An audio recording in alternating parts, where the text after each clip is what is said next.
Hello, everyone, and welcome to the Bargain Bin, a show about speedrunning games all under $20. I'm your host, Midnight Vesper, and if you're new here, well, here's how this works. For more digital or more current/digital games, we'll be using stores like Steam, GOG, itch.io, Epic, Ubisoft, etc. to look at the list/MSRP price. For retro games, we'll be using a wide assortment of price charting sites and looking at the loose price of the game. We do not count any sales or discounts as they vary from time of purchase. Couple announcements for you all real fast. Unapologetically Black and Fast speedruns are going to be open from now until tomorrow, January 3rd. So use !UBAF in chat for more information. If you want to follow what Games Done Quick is up to, you can use !links in chat for all things GDQ. And do not forget, She Is Speed will be happening in 2 weeks. It'll come back to its normal time, 2 weeks, just after the Bargain Bin. And of course, do not forget to tune in tomorrow for Game Masters, followed by Time Capsule starting at 7 p.m. Eastern. And do not forget also your subs, Prime Gaming subs, gift subs, and bits cheered on the GDQ Twitch channel help support Games Done Quick with awesome games Done Quick 2023 costs, including hotel cancellation costs. Please consider subscribing to help support Games Done Quick. And, with Games Done Quick being only a couple days away, less than a week, I thought it'd be a good time to showcase Horizon Zero Dawn because, well, one could say that Games Done Quick is on the horizon. Get it? Get it? Okay, Alton, how are you? I tried.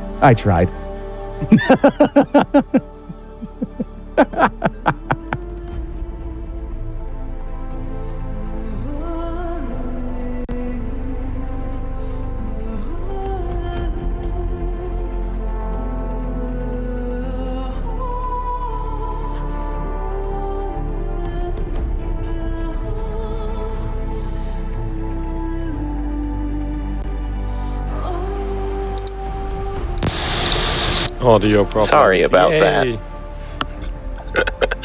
Can you hear me now? Okay. The joke was forbidden with. That one was better. So yeah, Horizon Zero Dawn, Complete Edition on the PlayStation 4. Any % story, which is from a new game save file to completing the main story of the game on any difficulty.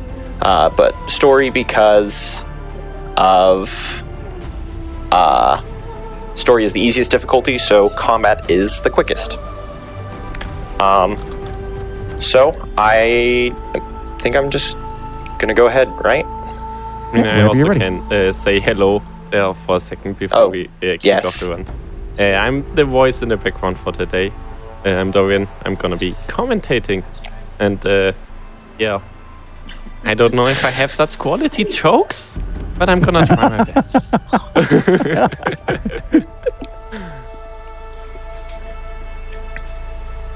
Okay, so timer start will start when I skip the first cutscene.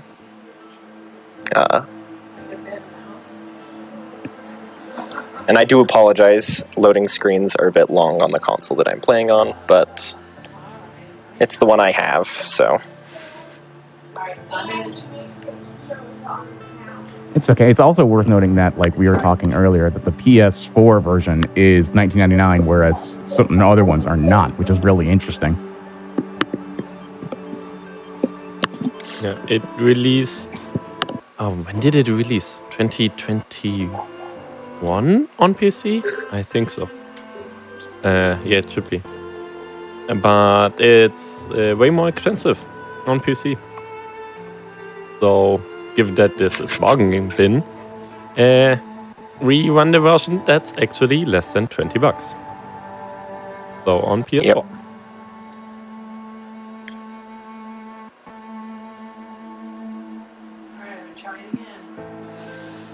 There will be some really, really long loading screens on the PS4. Not every loading screen will be so long, so don't worry. We just see first load in takes a long time, and then we have some fast travel that travel a lot of distance. Yeah. Has to load in a whole new area. Yeah, they will also take some time. But with that, yeah, I'm ready to go. So time start in 3, 2, 1, go. Good luck and have fun. Yeah. So the first part of this run, we are playing as Child Aloy. Aloy is the main character that we control. And for this first section, we are a child. We have fallen into some ancient ruins and need to find our way out. You'll notice I am rolling. I'm also sprinting, but you can't tell very well. This is the fastest form of consistent movement in the game, and that you can do everywhere. We will get a little bit of a faster movement option later, but for now this is what we have. So I just picked up the Focus, which is sort of allows you to see the unseen and gives us a UI and some help stuff with that. A little bit of a puzzle here to unlock a door. It's a really, really hard puzzle. You have to turn one ring twice. But it does introduce you to the hollow lock system, which will get more complex ones later in the game.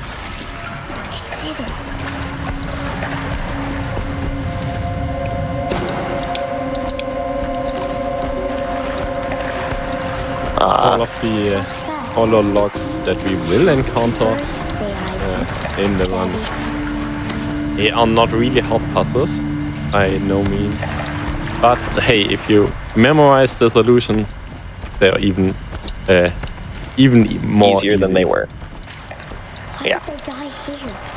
So there's a bunch of story stuff that we could be doing here, a bunch of collectibles, audio data points, etc. But instead, we're going to finish climbing our way out of these ruins, and then make it onto our first little bit of training with our mentor, Rost, once this cutscene that is also a loading screen finishes.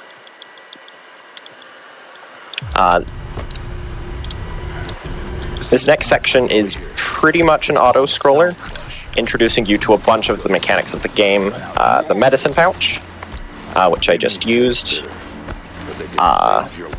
stealth, combat, and a few other things. It introduces you to rocks that are definitely useful in the game. Definitely. So yeah, Rost walks pretty slow, so we'll have to wait for him while he talks to us. Sadly, while we technically could move all the way in front, it would just soft lock the game. Horizon is really, really easy to soft lock. They don't like you doing quests out of order, but that will not stop us from doing it anyway later in the run. How hard was that to go, in terms of routing it, how hard was it to go and say, oh, no, we can't do that because it's a soft lock, but we can do this because it doesn't do that? For childhood, basically, as long as you're in close enough to proximity to Rost, he will continue to move and do things. If you get too far away, he'll stop, and it's basically, it was trial and error until... Yeah, find the spots until you're too far away from him. Yeah. And yeah, it's easy to miss cutscene triggers if you're moved ahead a bit too early. Yeah, it's really frustrating to test this out because hey, you do something and then realize you're soft lock, and then you restart the later save and try it again. And since trying again means waiting a minute on Rost, it gets annoying. Let's find that bird. Though luckily, if anyone... Because I saw the question in chat right now, whether the categories are different for PS4, base PS4 or PS4 Pro. And no, that is because we actually time the leaderboard loadless. We are one of the few PlayStation games that actually use a load remover, at least to my knowledge. I know that Last of Us community does it. And we do it as well, thanks to the same people. Shout out to Plagas. And yeah, so that means that all the PlayStations are in the same category. And nearly also the same category as PC, but there are just some differences that are not really big, but big enough to have a different category. So we just did a little bit of a stealth section with Rost, and now we are learning how to craft ammunition for our first fight.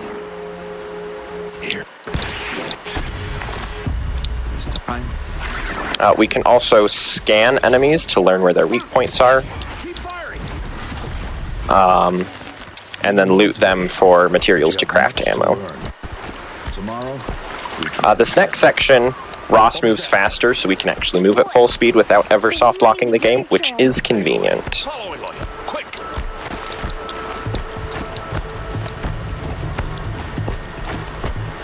But the leaving quest area symbol is there the whole time because we are barely inside of the range.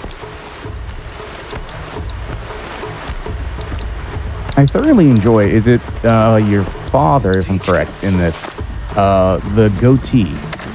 I thoroughly enjoy the braid. As someone who at one point had a very, very, very long goatee and was thinking of upgrading it, that's tricky to do. Are you talking about Ross? Yes. Yeah, so he's... So technically, adopted no. father / mentor. Okay. He's not our father, but effectively he is. He's a father figure to Aloy. Okay. Yeah.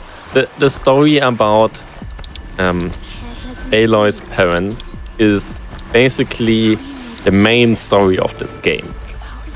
At first, though. Yeah. What we know is that Aloy, or at the moment, what we know is that Aloy was cast out as a child and given to Rost. So he, as an outcast himself, could raise her. That's all we know right now. And Aloy also doesn't know anymore, and she wants answers.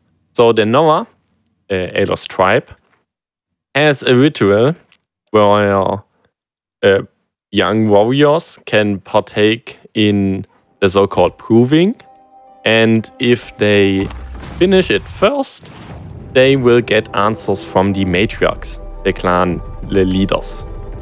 And that's what Aloy is set to do now. Win the proving and get the answers who was her parents, who were her parents. This morning. Why isn't he here? So we just skipped a cutscene where Aloy is training really hard and then grows up, and now we are adult Aloy. Just gathering some resources for the beginning of the game. And we're going to go talk to Rost, and he's going to go tell us to get some supplies. Of course.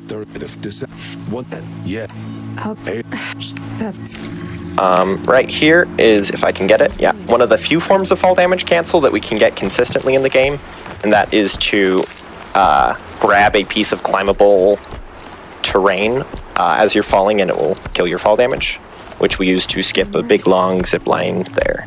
My whole life I've never gone beyond this valley. What we now need to do is we need to collect fire arrows, get a new weapon, as well as hopefully get one of the small pieces of RNG in this run, a rare drop from a machine called a Watcher.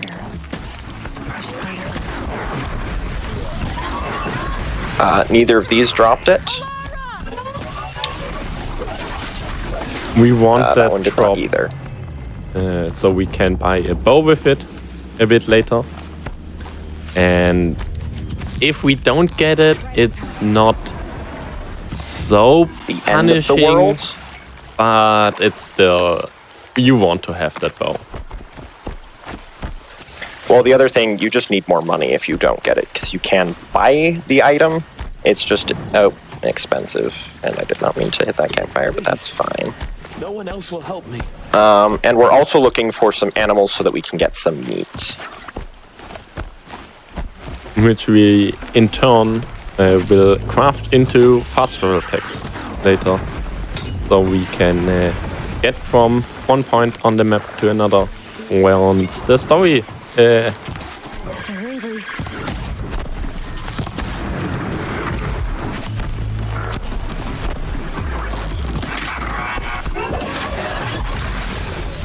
No Watcher heart drops from any of them. But we do need to move on. There are a few places that we can get Watcher hearts before the point where we can first buy the weapon, the bow that we want.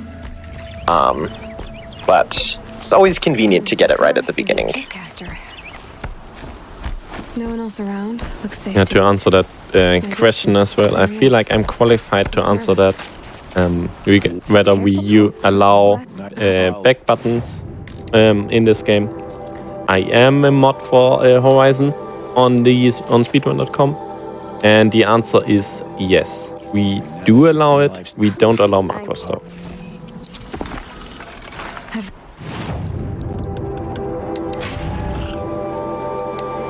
So we just bought a weapon called the Tripcaster, which allows us to shoot shock tripwires, and as well as buying the last few shards we needed to craft fire arrows. Now we're going to talk to Rost. You will wait. Good night. That's an impressive fire that can continue to be lit after dogs are just rolling through all of that. What beast was that? Indeed Yeah. it is.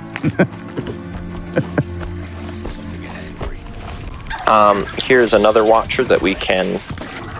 Oh, come on. Wow. Nope. The reason I'm just running past them is because a Watcher Heart is a rare drop, which means the looting icon will be blue. So if it's not blue, I don't need to check it. I should stay out of sight.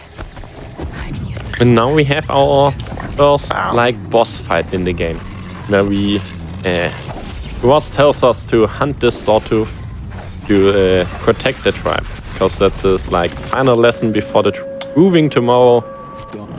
We shall protect the tribe.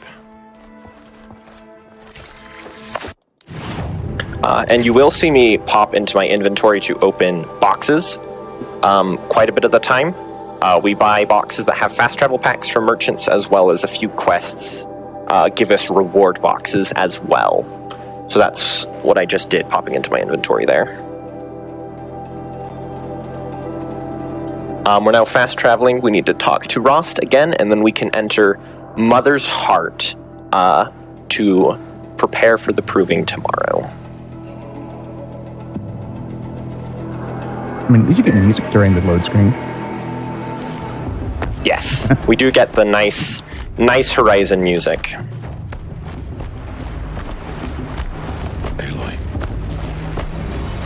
So, Horizon has an amazing soundtrack. you should be... For you... How could he do this to me? On today of all days. I can't think about it. Not now.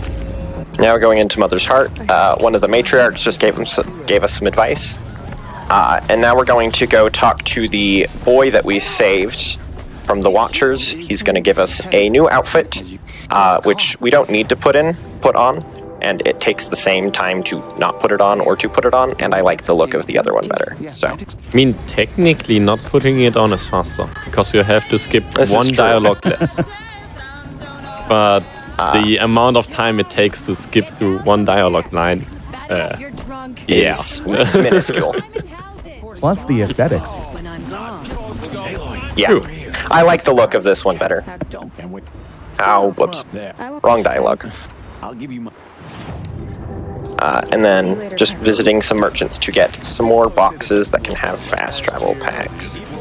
It's so nice that merchants give us the free sample points. Free sample boxes. They just give them to us. So yeah, that's great. So we just talked to some Outlanders who are not Nora but are here for the Proving to make peace because of some ancient tribal feuds. I mean, not the characters so Oland. They're old. Older than us, really. Actually not. The Red Raids are not that long ago. The Red Raids were before Aloy was born, though. No, they literally just you're finished. Right. Before Horizon Zero Dawn. It's not so long. You can really. Yeah, that's right. That's right. Remembering some story stuff. So, talking to a bunch of people. This is a bunch of other Braves who are running in the Proving. Or wannabe Braves, because everybody who completes the Proving will get named the Brave. So basically a Nora warrior. Another cutscene loading screen as we enter the Proving, which is supposed to be a race, and it feels like a race, except there is no time limit. No matter how long you take to do it, you will get first. Though we do it faster than people would normally be able to.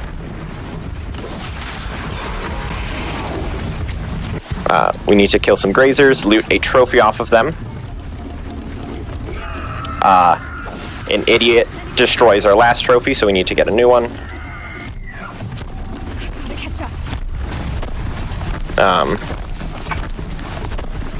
And because of loading screens, normally a restart from save would be faster there, but because I'm on PS4 and my PS4 is as bad as it is, that is not the case for me.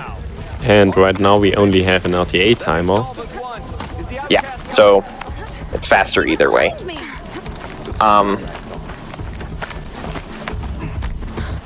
Because we're behind, we're going to take an old abandoned trail, and then we're going to do a skip right here that I failed. Basically, there is a death plane basically surrounding the entire trail, but if we hit that tree just right, we can go through the death plane and go a faster route, but I messed it up, so... There, gotta catch up. Because I see these questions in chat as well. Horizon Zero Dawn is also on PS5 with unlocked FPS or 60 FPS patch, but there is, besides that, there are no differences between Zero Dawn on PS4 or PS5. We're now doing an unattended crossing a path. There is not a death plane here because of some stuff. Getting back on the path for just a second. And then getting back off the path. Because the cutscene at the end of the Proving can be triggered faster from this random bush on the side of a mountain. Basically, the Proving got attacked, and now we need to kill the attackers. Too many of them! We can't win! But we did win. Oh no, there's more! Yes, we I'm won the Proving, but does it really matter if a lot of the other contestants died because of those attackers? And I'm shooting really well. I do not normally shoot this well. But the... do not throw shade on Orton here, but the game has auto-aim. It's yes, actually, this is true. One of the major differences if you play the game on the highest difficulty, Ultra Hard, because Ultra Hard disables auto-aim. Besides scaling the HP and damage stuff. And cost of items. Yeah, but that's one of the major gameplay changes. The highest difficulty does provide. But we're not playing on that because playing on the lowest difficulty is faster. So, hey, we're speedrunners. There is speedruns for ultra hard difficulty. Yeah, I run those. Show off lots of prowess. There. Basically, oh, you're saying something. Oh no, I was going to say because I think chat got caught up with the when you said what we are winning, and then because I'm in a little bit of a delay, I heard it immediately after the guy saying we can't win.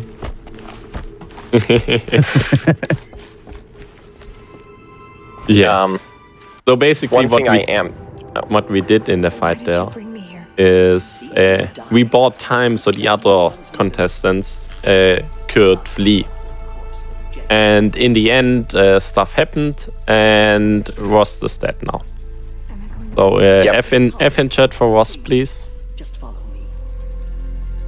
He saved us though, so good on Rost. Basically, we were just told that we don't have parents and that we came out of a wall. What happened? A solid metal wall. That's probably a door, but we can't open it. And it also tells us that the alpha registry is corrupted, and that's the reason why we can't open the door. So now we're going to go try to figure out why the attackers attacked us, because in a bunch of things we skipped. One of the two Outlanders we talked to had a focus like us, and somehow the killers saw us through his focus, so we need to go find him. Oh, and also we saw an image of a woman that looks very suspiciously similar to us, but it is not us. So Aloy is now out to search for that woman. And we also just became a seeker for the tribe, which means we can basically break all tribal law without consequences. Which makes perfect sense. One thing I did do while we were waiting for Teresa in the mountain is I activated the Tripcaster tutorial. Just to ensure that we have enough XP to get to a certain level so that we can unlock a certain ability. Because, yeah. We're being attacked. So we're gonna set up some traps, and then I need to create some other traps. Gotta get in position. This fight normally takes, is a crazy fight where you have to defend the city. We can just put down some tripwires and bombs, and it blows itself up. Because the cool thing is, the position it jumps in is always the same. So we just know it on that patch of snow there. We place our bombs, and there goes the hard boss fight. Blink and you missed it. And that same strategy is used in Ultra Hard. You just have to put down more bombs. I mean, in New Game Plus runs, we actually do a skip there. This is true. Because you you can climb up on the wall, and you have like 2 frames, maybe 3 frames, where you can actually hit the boss outside of the area. So you can skip all the wait for him, waiting time to him. So he jumps in. English is hot. Also, because of that, we harvested some stuff from that boss to allow us to override machines, and then we unlocked a skill that basically allows us to spawn a mount, which is a faster way of traveling than rolling, as long as you're on a road. So now we need to go to the Karja border to go into another land to chase after Olin, but we also got a quest from Varl to see what happened to the war chief who went after the killers from the Proving. Because most of the war party got massacred, but the war chief and a lot of the survivors continued to chase after them, but are considered lost by most of the tribe. My focus is picking up some kind of signal. I can scan it. On the right, we're passing Colorado Springs, or the ruins of... hold up. Mounts are also really annoying to control. They have a little bit of the mind of their own. So sometimes... They are the biggest enemy in this game for us speedrunners. To get the mount to go where we want it to go. Coming up but the now is the next skip we do.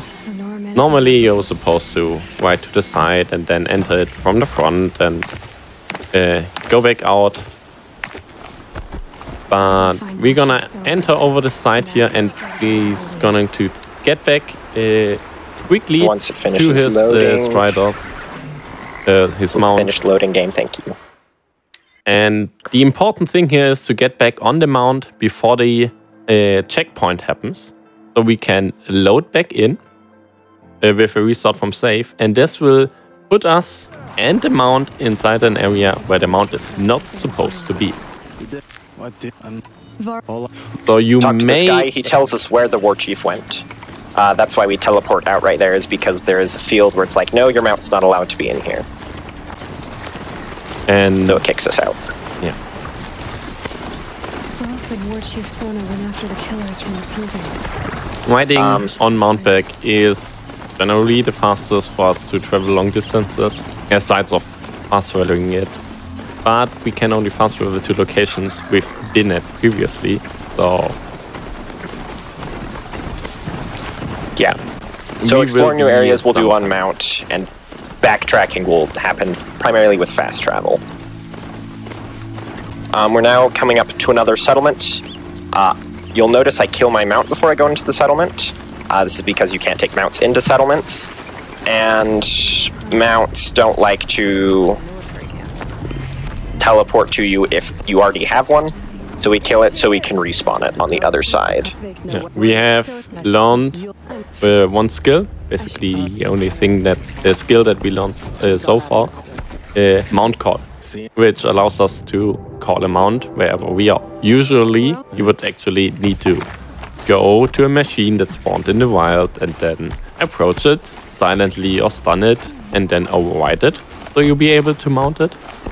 But with that skill, you can just call it wherever you are. Summon one from the ether with a whistle. One important technique about the mount calling is the mount will never spawn in your field of view. So what you may notice is that Orton will turn his camera around before calling the mount. So the mount will spawn in front of him or to the side and not behind him, because then we would need to wait for the mount to catch up to us if we want to go that direction. We just cleared a corrupted zone where there's some machines that were corrupted by the same thing that attacked the fort we were at. I just did a drive-by shooting of it, sort of, because you can. We need to clear 2 of these before we continue the story, and there happens to be 2 on our way. And we're about to get to the next one. Now, for those who haven't played the game, is killing any of the other enemies around here giving you experience points just to make sure that they don't attack you? Is there any extra abilities that come from them? So, the reason you would hunt other machines is hunting machines gives you resources. I'm not going to loot a lot of machines, because we've figured out basically the bare number of resources we need to complete the story. But killing machines, killing any machine gives XP.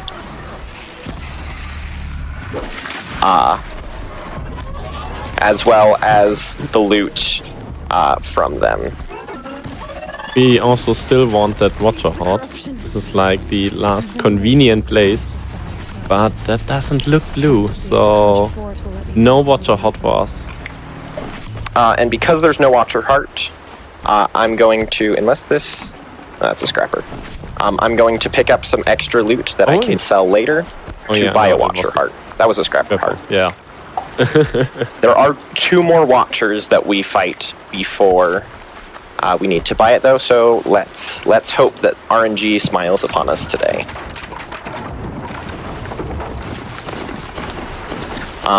The next thing we're going to do is abuse a checkpoint respawn for discovering a location. So we're going to run up here, destroy our mount again, and then trigger this checkpoint, which will spawn us up the hill when we restart from save. Usually, the mount would go up the hill to the left here. There's a path there. But the mount isn't a mountain goat, so it gets slow. Aloy is a mountain goat, however, so... True. And we will see that in the run as well. I mean, we have seen it a bit so far already, but we will see more of it. So here is the Carter Border Fort, which is being attacked by another Corruptor and a few corrupted machines. Now you actually get to see the boss fight we basically skipped earlier by replacing the traps. And given that we are on story difficulty, it still isn't that hard. Hey, we got a Watcher Heart. Hey! Nice. On the last Watcher possible. And then what we want to do is, once again, kill our mount. So that we can respawn it over here. One thing that I'm doing, I am coming to a very specific location. Because you cannot spawn a mount while Aloy is talking. Because she can't whistle while she's talking. So we have to spawn it before we trigger the dialogue.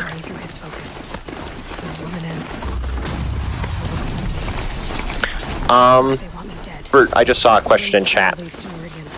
The platforming and whatnot is easier on keyboard and mouse, or on controller, but combat is easier KBM, but on console you can't use KBM, so also it's just controller. There's one major problem with using keyboard and mouse in Horizon Zero Dawn. Menuing just plain out sucks. It's awful to use. Hopefully the Stormbird. Basically, there's a big giant metal bird that can shoot lightning that might screw us over, but we'll see. I mean, as an RPG speedrunner, I can always say that birds are jerks. Hopefully. Yeah, no, birds are just the worst. Yes, and we will luckily see a lot of our most favorite machine in this game. The Glinthawks. We will see way too many of them in the run that we would like. They are just annoying. Luckily, we did dodge that Stormbird. It shot, but it missed. So, yeah, we're just riding our mount across the map into the deserts of southern Utah. Passing a bunch of side quests and activities that we could do, but they don't help us beat the game any faster, so we don't.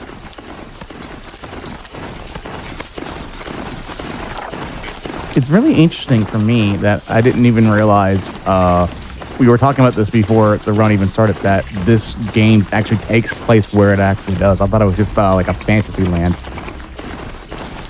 Nope, it takes place in the western United States. Yeah. Like I said earlier, we passed Colorado Springs. We'll visit Denver, or the ruins of Denver, Colorado later.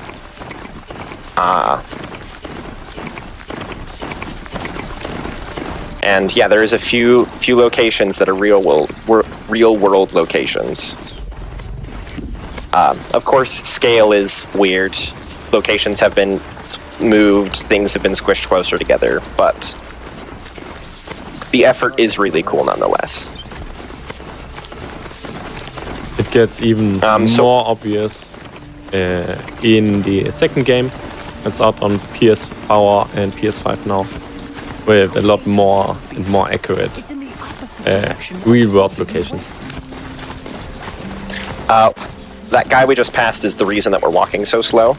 And I will point out that the last 3 runs, he's got a few different pieces of dialogue. In the last 3 runs, I've gotten the dialogue mentioning said second game. The Forbidden West.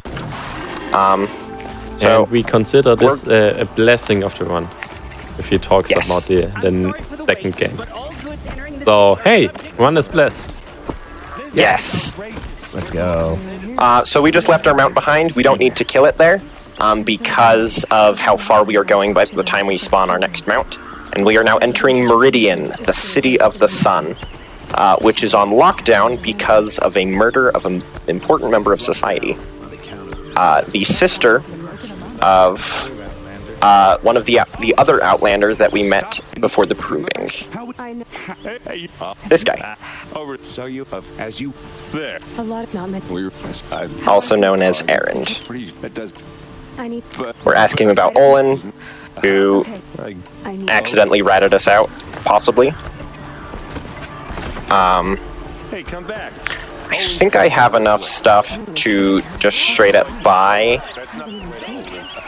the bow, so I'm going to sell a handful of items that we don't need.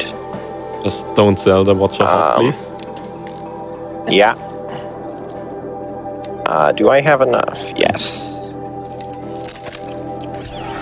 Oh wait, and I also need to get this. Another free sample box. Guy protesting, more or less. This is Aaron's house. Trying to break anything. Basically, we're going to speedrun an investigation. Found a secret hatch. Girl, you're wasting time.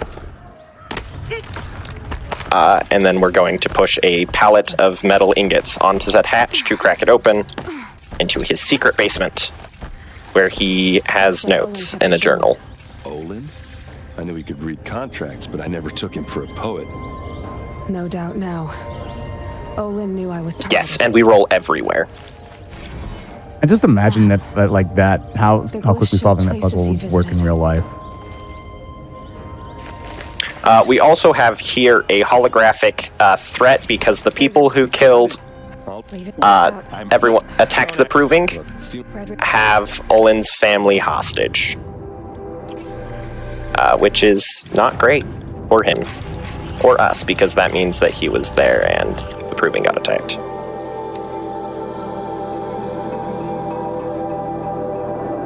Now we're fast traveling back just a little bit.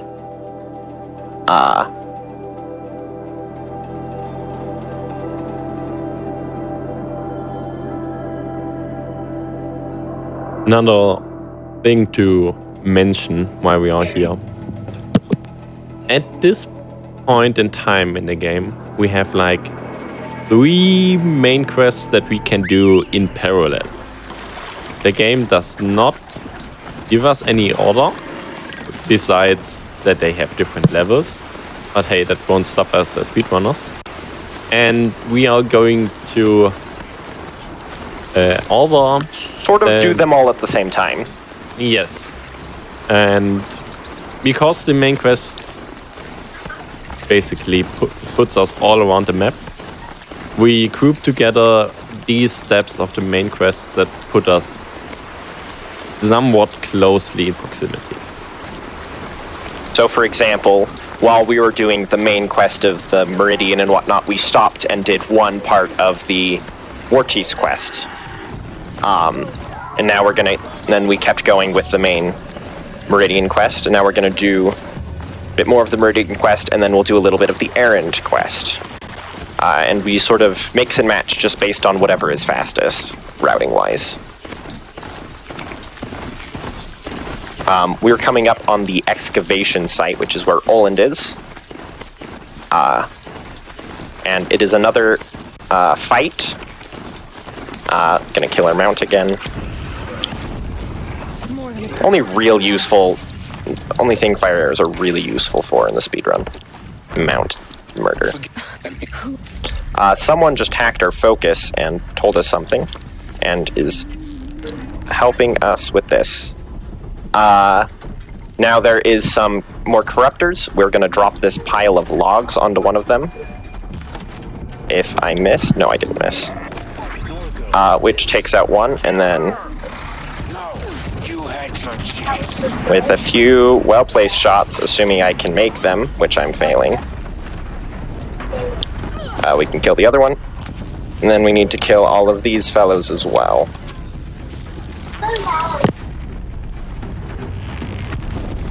I always ask this when I have like these type of runs on my show, like how hard is it to learn essentially to figure out exactly where you need to go to make to save as much ammo, I guess is what you would say, or in this case arrows.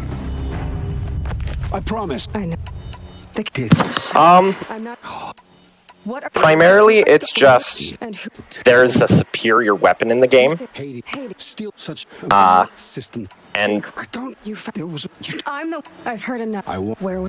Sadly, it is faster, I believe, to say, Olin, I know your family was in trouble, but you still got a lot of people killed, so you also deserve to die, but I will save your family.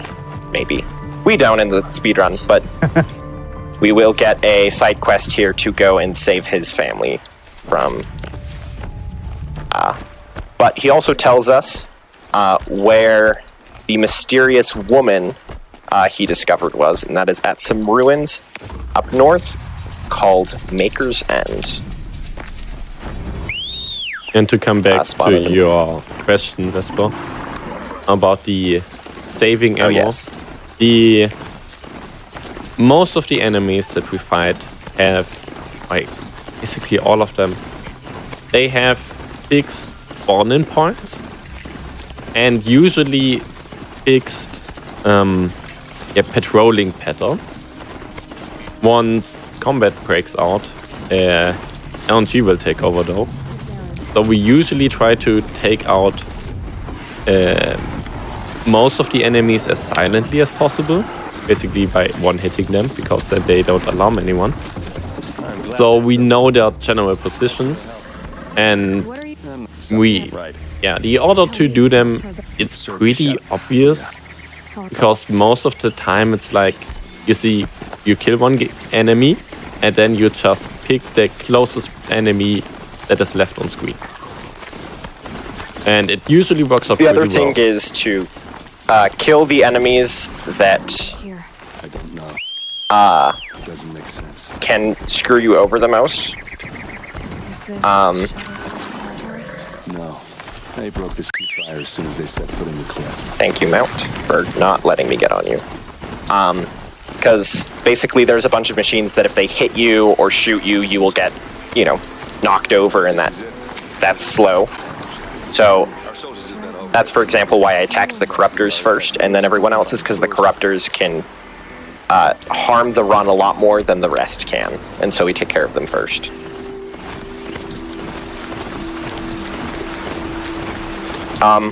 We just went straight into the next main quest on the errand quest line without much. We talked to him, and his sister was murdered. We're at his murder site, and we're finding out that not everything is as it seems. Why fake an ambush? There's more to this, and we're gonna figure it out. Basically, there was a faked ambush, and that something happened up here. And the Mount decided to be dumb, so I'm leaving him behind. Yeah. So when you were getting off the Mount and then whistling for the Mount, what was the reasoning for that? So there's a few times, specifically in this quest, where the game just kicks you off your Mount. Yeah, there are these two spots on this track where the game just kicks you off the Mount. We have no idea why it does that, but it does. Maybe it's because the Mount's angry that you've killed 2 other Mounts? I mean, maybe. Wow, this guy is being dumb.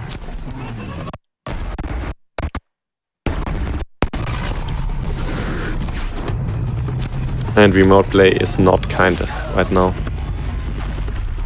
Yeah, I can tell, because my audio is coming from remote play, but my gameplay isn't. And I do apologize. Oh, yeah. And this is what combat will sometimes do to you, is just this. You will get knocked over and you will never stand back up. Because we're not actually taking very much damage, because this is story difficulty, but we just keep getting knocked over nonetheless. So now we get to be a detective once again, and look at all of the clues and the facts, and come up with a solution. Actually, not all of them. We are allowed to miss one of them. I don't know why, but we don't need all of them. Cut with a knife. And then I'm also rolling away from the things we're supposed to be looking at, because, oh, whoops, I rolled in the wrong direction there. Because you can. You'll just keep looking at it, but it's no longer at your feet. And once again, there's a few restart from save strategies that I am not using, simply because of how long it takes for my game to load, and you can't restart from save. Or, sorry, for my game to save, and you can't restart from save until you've saved. So, yeah. Fast traveling down the mountain a little bit, because mounts going up and down steep slopes is dumb.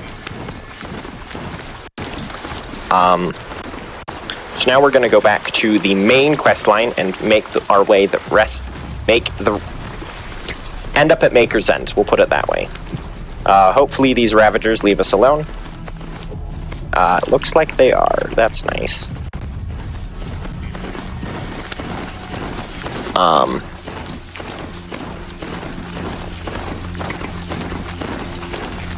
There are two Ravagers just over the river there, that especially on higher difficulty, they can basically kill your run if they want to. Yep, they will just kill your mount, stun lock you, and just sadness. And the reason that that's especially bad on harder difficulties is because machines are much more aware and aggressive on harder difficulties, as well as dealing more damage. So they will notice you a lot easier, yeah,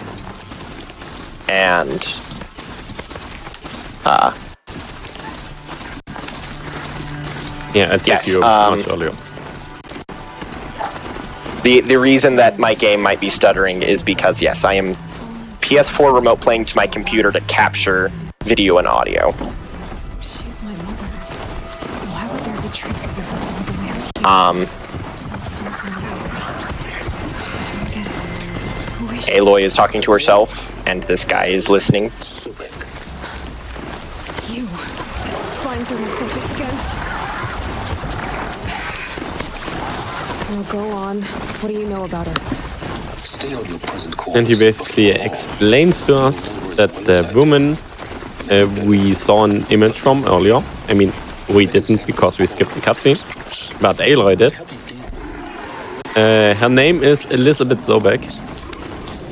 And that we should continue to make us end to find more. Oh, please no. About her. There's some bandits fighting some machines right there, and I could have been caught in that crossfire, which would have been really bad. But I just barely missed it, so that's useful.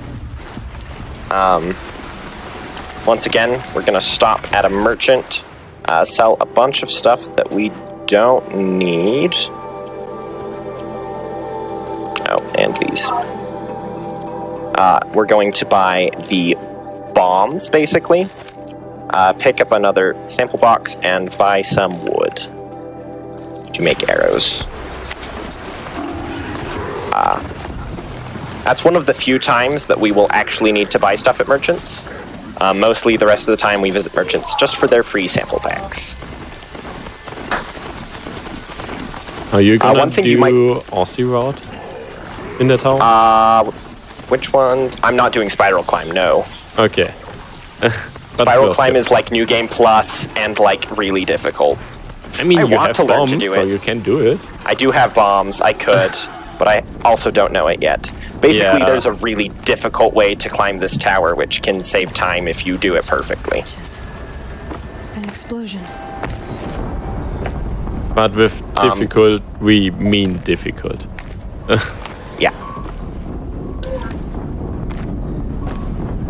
Basically, we are skipping a bit of a longer path to get somewhere. To get into this fight early. And to kill off one of the enemies before the fight begins. Yeah. And there you saw the first, like, biggest enemy we have in the run. A Deathbringer. Because we learned that the cultists, the Eclipse, they are digging up old war robots, the Corruptors and the Deathbringers, and trying to get them back into running order. Which, you know, will always mean trouble. Yeah. No. Oh, yeah. I guess at this point we have discovered the people who attacked the Proving are cultists.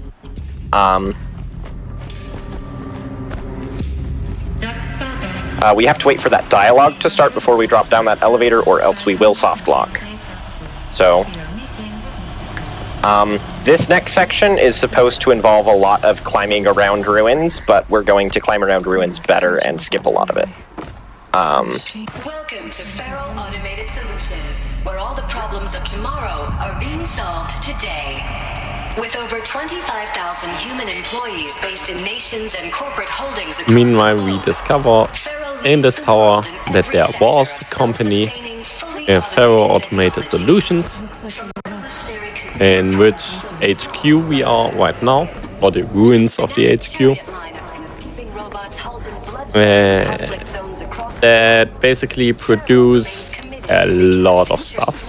It produced the little focus device we found way at the beginning in the tutorial, and it also produced a Peacekeeper robot line. And by peace, I was not succeeding that little skip, so I'm doing a different route. But go ahead, Midnight. I was going to say, I want to know who designed this building to have just ladders on walls that don't actually go to the ground. Well, that's an elevator shaft. So we're climbing up the ruins of an elevator shaft. But it has like access ladders and whatnot, and that are like broken, but... I mean, it's the same company that builds war machines and calls them Peacekeepers. So, yeah. Take it as you want.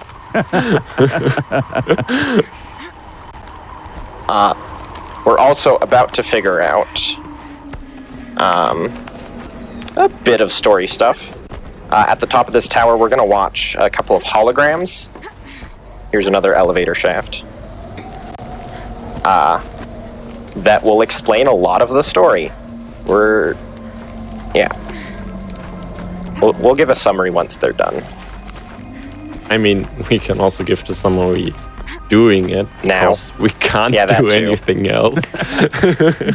Well, we can do fleur skip, but I'll explain that as well. I guess I can start explaining that now. Yeah. So one thing that we can do in this game is that we can interrupt Aloy's dialogue with other Aloy dialogue. What? Oh, shoot. I messed up. Basically, if Aloy is saying something, you can trigger another piece of dialogue to interrupt the previous dialogue. So there are points in the game where the next checkpoint triggers after Aloy is done with her dialogue. And if we can use a shorter dialogue line to basically override a longer dialogue or monologue most of the time, then the quest will still process after that now shorter dialogue is done. So that's usually. Usually, there's a few times where it does cause soft lock, so we have to be careful. But what I'm doing right here in trying to climb up the edge here, which we did successfully this time, is we're skipping a short piece of dialogue that we can use to override a dialogue up here. Oh yes, I believe I do. I mean, there are two funny things that we can like show off while we're up here? Yeah. First, I'll show them off. Where's your legal team, Ted? No need. I dropped. Well, first we're gonna loot everything up here because we have nothing better to do. Your data confirms this. All right, this promises to be interesting. and also for the people that that wanna play themselves and they want to get the best armor in the game. You want to climb all the way, all the way to the top. There's a climbing path up here that gives you one of the items you need to get the best armor in the game. And you but don't up here- want to go back up again. You can, but you just don't want to. So up here, there's a few collision boxes that don't line up properly with the stuff. So for example, this pillar that we can like set traps inside of. Yeah. You can also we're gonna clear show it off really well at the like first or last one, depending on from where you look at. Yeah. They hated each other. I'll show the other one. This one is also the same, where we can just walk through it. It's bad. Part of it exists, but the backside of it doesn't. But yeah, we're gonna burn through all of the quick slot items on the bottom that we don't need, including rocks. In emergencies. You made them capable of self-replication. Limited self-manufacture controlled. Basically, what Aloy and sorry, not Aloy, Elizabeth and Teb are arguing about is that the war robots he built, or peacekeepers, can self-replicate and consume any biomass as fuel. And they are not following orders anymore. They went rogue, and now it's going to cause extinction. It's contained. It's not contained. It can't be.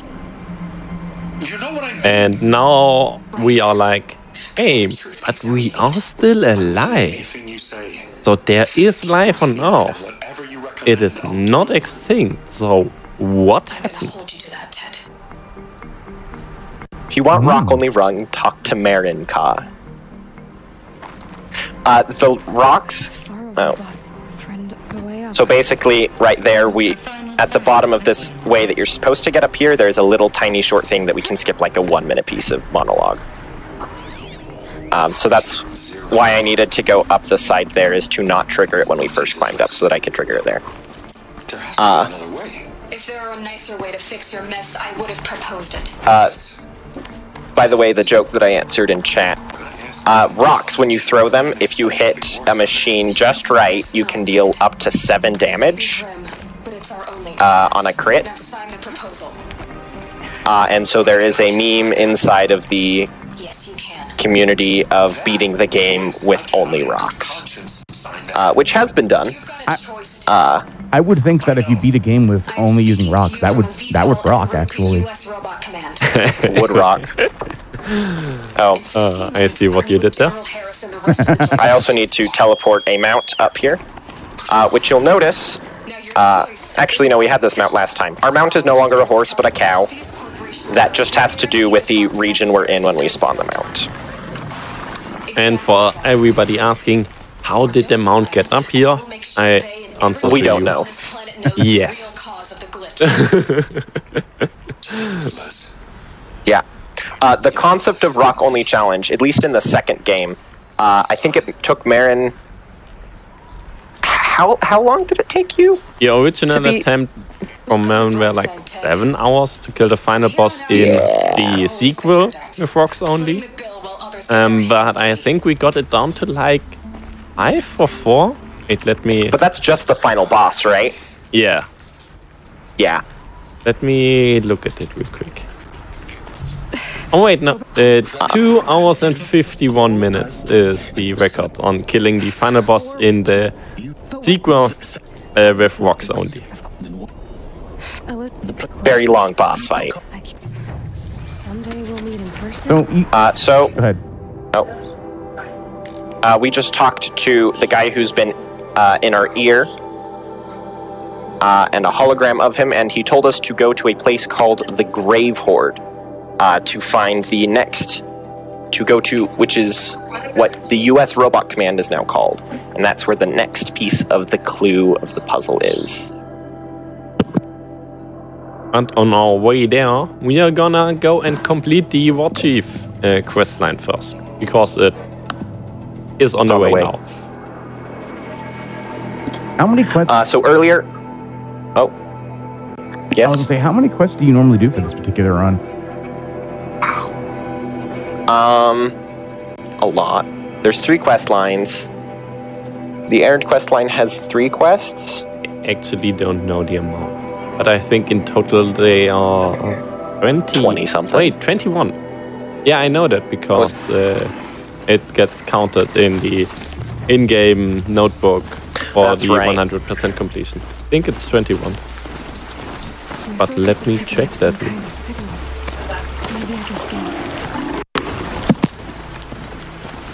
So yeah, we just teleported.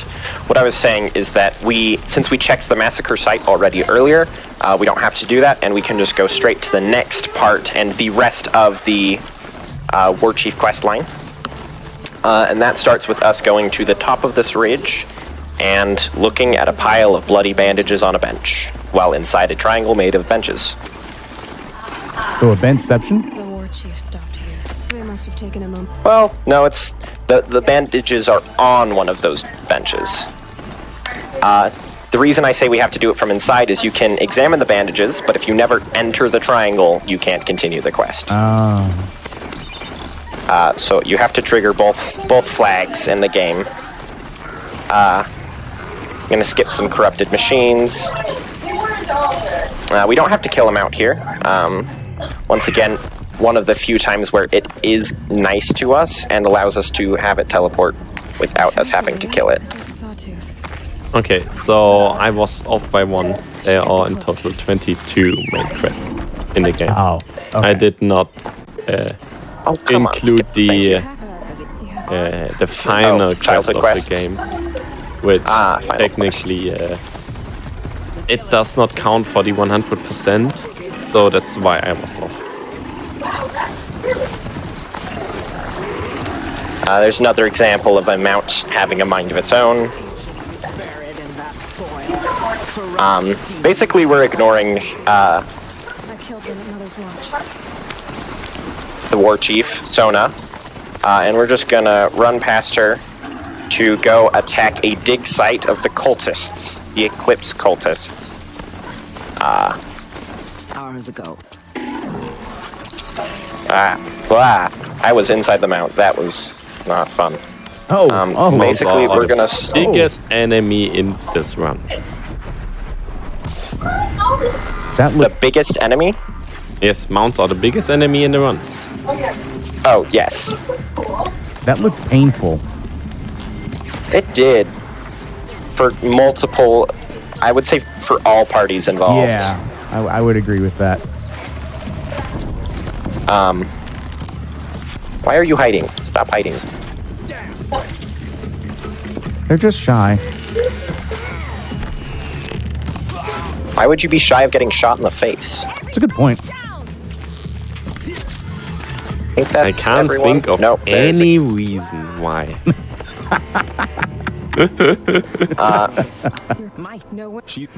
Then we talk to Sona, and then Varl shows up and is like, "Hey, I came here even though you told me not to." And we find out that Sona is Varl's mother. We get to listen to this while we loot. Here in the Ring of Metal, I've taken the precaution of placing our entire stockpile in a covered shelter, safe from stray sparks. Basically, we have to piece together the information about the main camp of the Eclipse that attacked the Proving. And yes, because this is just a tertiary dig site. And basically, they're mad because going inside of the ruins is blasphemous. But they're gonna make an exception because I'm a seeker and I can ignore all tribal taboos. And they're saying, you know what? Because it's revenge and Aloy's gonna be there, we're going to also ignore the tribal taboos.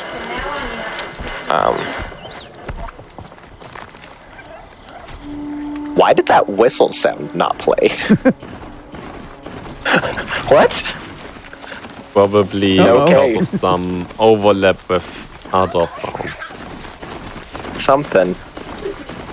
So yeah, we've got another cow riding segment. Because, yeah, when we spawn a mount, it is now a cow instead of a horse.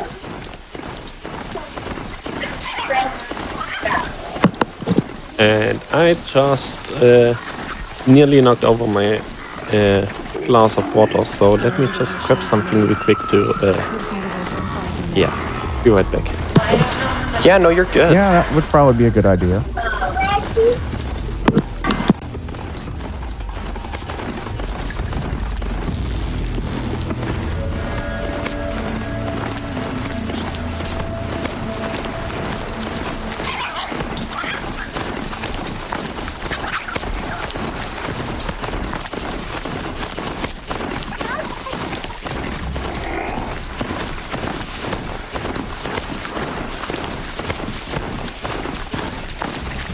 So what inspired you, Alton, to actually run this game? Was it just because you really liked it? Was it the challenging aspects of running this particular game?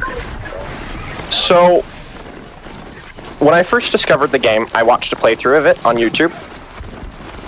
And then I was like, wait, this game takes place in Utah, and it's fighting robots with a bow and arrow? That sounds like a lot of fun. So I got a hold of my brother's PlayStation and his friend's copy of Horizon as the first time I played the game. I played through it over the weekend after Thanksgiving. And then it was probably 1 or 2 years later where Horizon got ported to PC, and I bought it. I've watched a bunch of speedrunning content of Zelda games, Mario, you know, a bunch of the good classics. And I was like, I wonder if you can speedrun Horizon. Looked it up, found the community, and started running. That's always great. I always enjoy when I bring in the runners. I always enjoy that story. How did you come about learning to run or wanting to run it? Yeah. No, and I love the game, and it's not necessarily a super difficult speed game, but it is fun, and it is a game that I really enjoy. And yeah.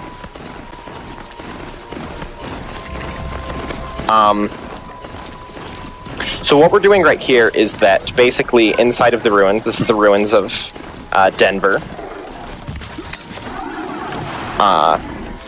Hey, I'm back. Nope. Welcome back. Basically, there is a bunch of camps of Eclipse cultists that we need to clear out before we can attack their main base in the Ring of Metal, also known as the ruins of the Denver Stadium.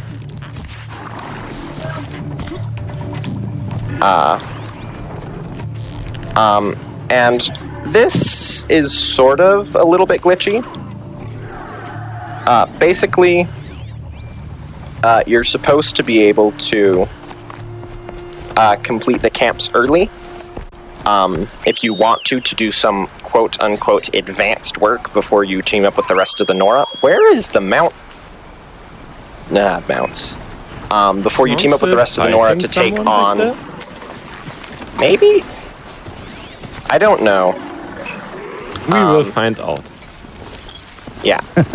But basically, after you complete all 3 camps, the game is like, oh yeah, you completed all 3 camps. You can continue the quest, even though you never started the quest. So we're going to complete the quest, and then afterwards we'll go and start it. But the game actually plans for this. There is a special voice dialogue for it. So, yeah, I guess it's intended. It's intended, but not quite the way that we do it. Yeah. And the feature is also a bit, yeah, I guess weird. Because if you only clear 2 camps and don't clear the 3rd one, they will respawn. But yeah. Yeah, it's weird.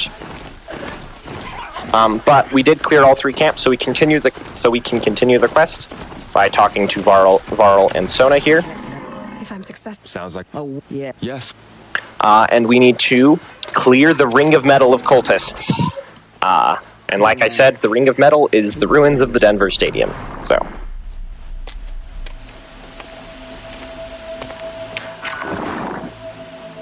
I don't know why, but those green boxes that I saw earlier, a couple minutes ago, reminded me so much of like what are the sweepers from Minecraft? I think. You do have a plan, right? Creepers? Creepers, yeah, creepers. I was close. It rhymed. I'll take that. Oh, the blaze barrels? Yes, yes. Oh, I mean they're green and explode, so yeah. Yeah, I mean... They don't walk around though, and they don't make hiss.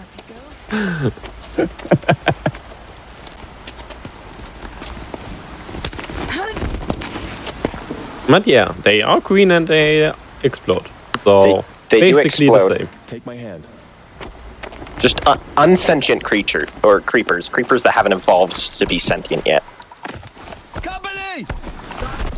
One thing that I thought I'd point out that I've been doing a lot of this run is when I drop from spots, I will pull out my bow, and that's because if you are aiming, Aloy does not do a hard fall animation.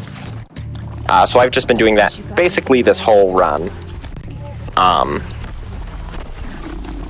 And you're supposed to sneak through this whole area, but we're like YOLO, so...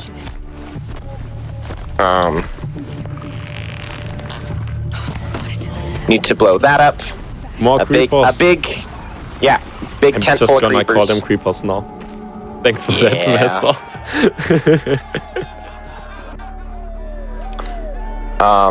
Oh wait, I can skip this.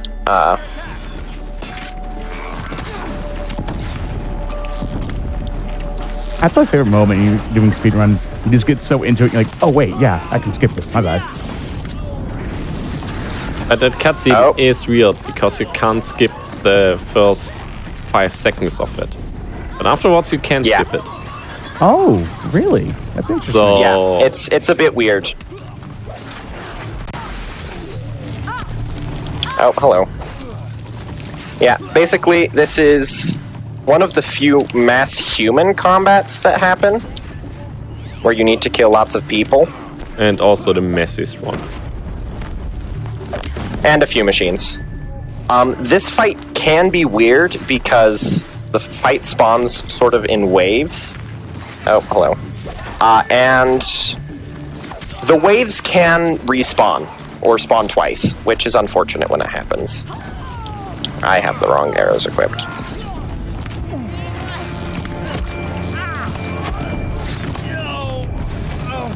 But, I think this wave did respawn. Yeah. Which is unfortunate, but...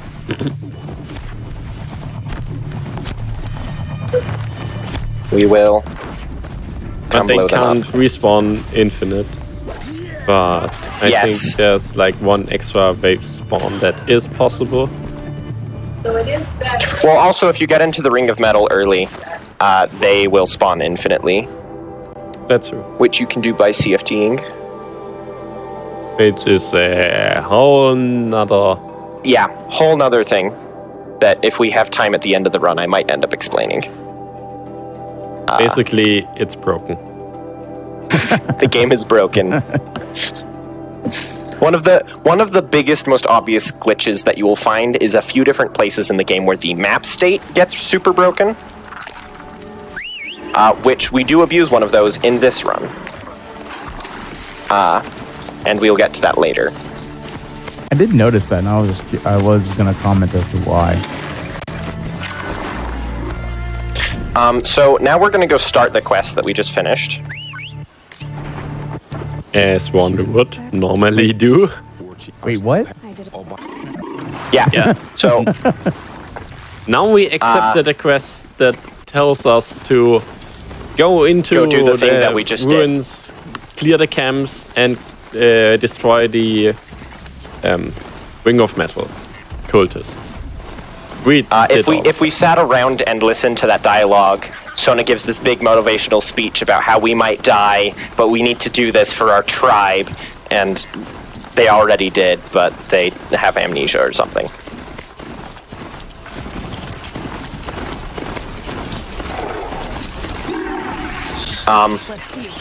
That is the end of the War Chief quest line. So that's one of the 3 main quest lines. Watcher, why? And now we are going to ride all the way up to the Grave Horde, which is what we got told about at the end of Maker's End. Also formerly known as US Robot Command. Yeah. It will explain more of the lore. And also has the second, like, unskippable, hey, sit around and listen to holograms. Though luckily we can be a bit more productive during this hologram. That's true. As there's a lot of stuff we can loot while it's playing, so we waste very little time. Well, we still would wish that the hologram wasn't there, because we probably wouldn't need to loot as much as we end up doing. But there's a lot of loot, so we pick it up because we have nothing better to do. It's actually a good thing about the Horizon Zero Dawn runs, why they are long, with over 2 hours. They have these 2 breakpoints where you can actually go AFK and go to the toilet. Or there's actually 3 bathroom breakpoints, because you can also do it at Gaia. Yeah. Another free sample box. This is also where you would buy the bombs, the blast sling, if you haven't already, because we need it for a glitch coming up. Just casually run over some people. Just casually do it. Casually, yeah. Yeah.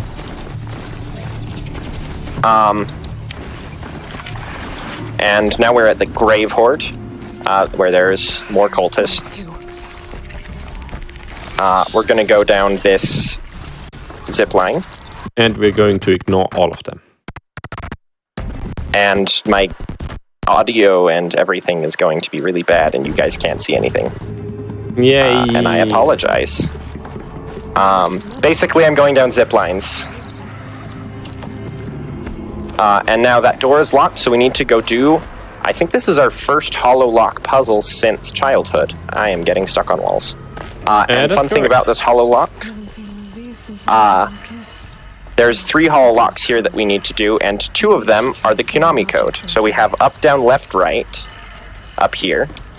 Up, down, left, right. I messed up. 3 power lines.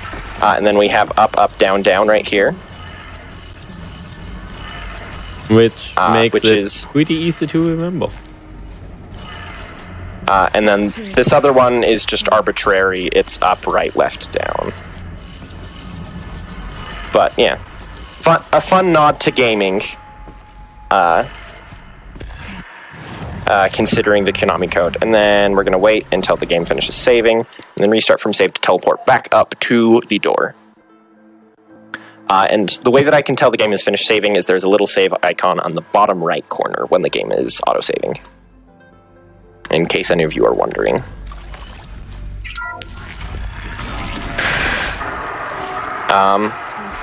Up here, more cultists. We're going to ignore them again. You get to live. Another thing we haven't really touched on so far in the commentary. We are trying to do our best to avoid every climbing handhold in the game. Oh yes, because the climbing animation is when you do that low. And so yeah, that's why we mountain goat. Here we're gonna pick up this power cell to once again override a thing, because we can't open this door until this is done. Finishes. Then we're gonna blow up this platform, and then we're gonna fall and be fine.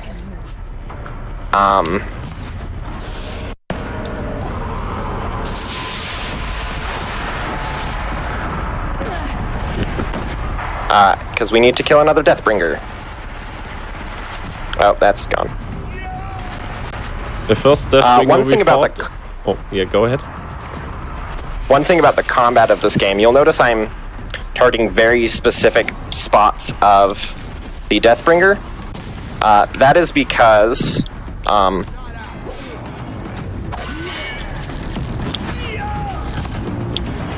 Because all the machines basically, have weak all spots. enemies... Why you finish on the fight? Oh no. Why? And I explain. All the machines have weak spots, and we can destroy components, and destroying components deals huge amount of damage to the real health of the machine. So, and also disables attacks and stuff like this. We just phased through a chair right there through the power of activating a hologram. Now we wait. Or in this time we loot. So is that why I can't phase through chairs? Is because I haven't activated a hologram yet? You have to be activating a hologram. Oh. We can also loot crates through walls. Which there's no reason to do that except it's funny. Because even looting everything in this room, we will still have time to spare.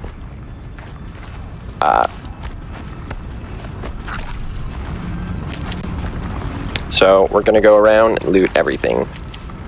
Yeah, you'll also notice that the bomb in Aloy's hand, you don't really notice it right now, but when I activated the first hologram, which we sort of skipped, it just sort of sticks halfway through Aloy's hand.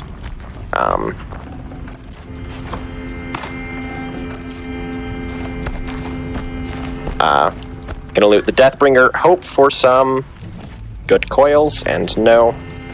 Coils are weapon modifications that can I mean, give the it, tier coil could have some useful other stuff in it. It could have secondary sets for like handling. So I think that might be worth to actually check out in the inventory. Oh, I have handling coils. I didn't know that. Oh. Basically, coils improve And you haven't different looted stats. the tier coil? What? Go and loot the tier coil. Oh, did I not? No, you did not. Oops. You still have time. Yeah, just barely though. Do the enemy... Why didn't I loot the tear coil? Oh, my coil pouch might be full. Oh, okay, yeah. That would make sense. And then we have just enough time to get and loot the last box here. I've already mailed you a list of beta candidates. Check that coil real quick. Nope. Basically, we want handling. Handling allows you to shoot faster. It had 11% handling and damage on damage. it as well. So, could have equipped it. Tear... Usually, tear is not worthwhile because it will make components pop up faster, which means you can use them as weak points less. What is that? What? Now I just need... No. Point the way. What was... Oh, shoot. No! Get down from here. Just reset and save. It's faster. Then, Except the game is still saving. Oh. Oh. You don't want to jump on that zipline. It's a very long zipline. Fun, but basically we just need to step far enough forward that we can fast travel, and I grabbed the zipline on accident. The game really wants you to go down that zipline. But we don't want to. It's fun, but it's slow. So instead we're going to try to just come up to here to trigger that dialogue, and then we can fast travel. We're going to fast travel back to Meridian. Did I not step far enough forward? Apparently not. There we go. We're fast traveling to Meridian so that we can talk to the Sun King to do another little part of the errand quest line. And then we will continue the main quest line again. That zipline really does have magnets.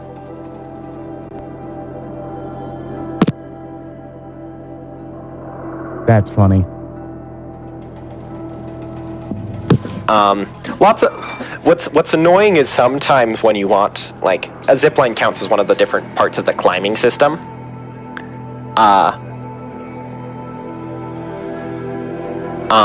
Sometimes the climbing system is super magnetic when you don't want it to be, and sometimes it's not magnetic when you want it to be,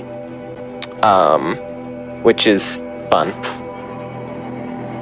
Yeah, and then the non-mandatory zip lines, it feels like you have to work really hard to grab them. Yeah, and once again, I apologize for the loading screen, but at least we get some good, peaceful, tribal-esque music while we wait. I think this is the longest loading screen we have in the run. Except for the starting one. Meridian is a big city with lots of stuff in it. And specifically reflections. There's lots of reflections. Lots of the metallic PS4 surfaces. is just not happy about it. Well, I will say... Plus, I don't have the PS4 Pro, and it's not an SSD. But I cut you off. Oh, it's fine. Nah, I just wanted to remind everyone that unapologetically black and fast speedruns are open from now until tomorrow, January 3rd. So use !UBAF in chat for more information on that. Yes, and each has come throughout the Bunch of nobles who want to talk to the Sun King, but we're special, so we get to skip the line. But while we wait for another very slow NPC, we can get our cardio in, because these two statues, if you just stand on their shoulders, you can just run infinitely.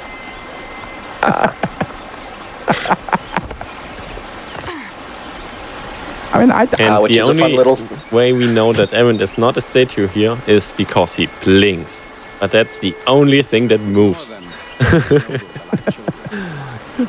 The Sun King does wiggle a little bit more.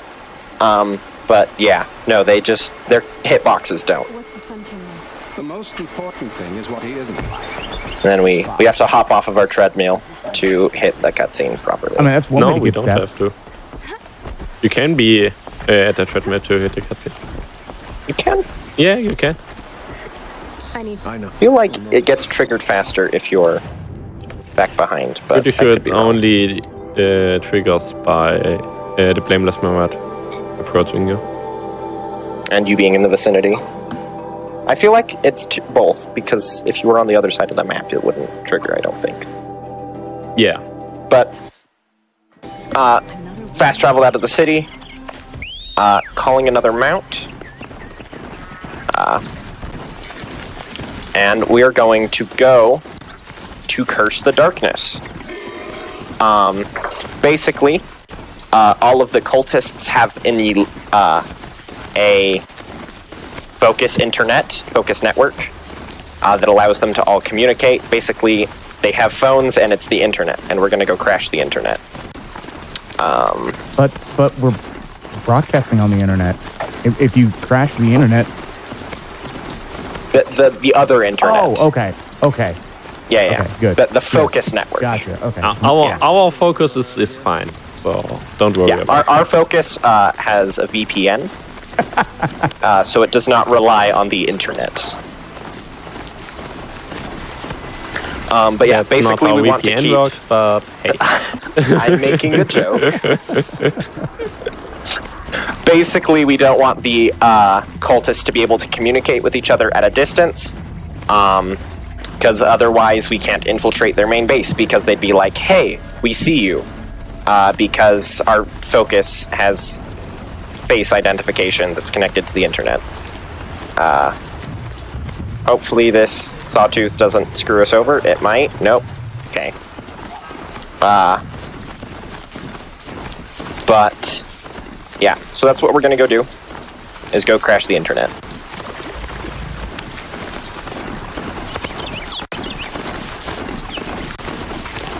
After a nice, peaceful horse ride through the jungles, which there are no jungles in southern Utah, but there are in this version of the world. Which kind of is all explained in the lore, but kind of not. A little bit. A little bit. It's explained. It's a little bit explained in the lore, but it's not explained why it is. Why it is. Of course, from a dev perspective, it's probably that way because that way the entire map isn't a desert, but either way, it is a jungle and we have to deal with it. And in my opinion, it's one of the most beautiful areas in Horizon Zero Dawn. It is very pretty here. Well, the Frozen Wilds is pretty pretty as well. That's true. Sadly, we don't get to go there in this run, because it's slower. There's another restart from save that I would do there if it saves time. But it doesn't because RTA and stuff. You get that silence? No? I get to climb up a cliff. Rest of the campfire. All right. What now? You wait, that's what. Oh. Take a seat at the campfire and rest. Forgot to skip a cutscene. What nightfall? And we get to infiltrate the base, which you're supposed to do stealthily. But, meh. Stealth is overrated. And slow. Yeah. And slow. Plus we get we're supposed to have done a whole, like, climb... Oh, whoops. We're supposed to, like, climb up a tree and, like, zip line down to here. But you can just... if I don't mess it up. You can just barely climb up this vine and skip that whole thing.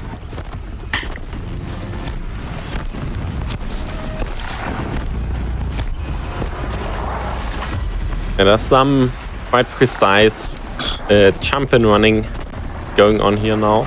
That vine skip was the first one. Here's another like, smaller skip where we could just grab to the last handhold.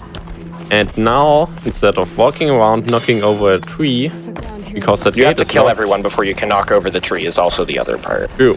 And we're just gonna jump over the gate and be on our way. Because we can.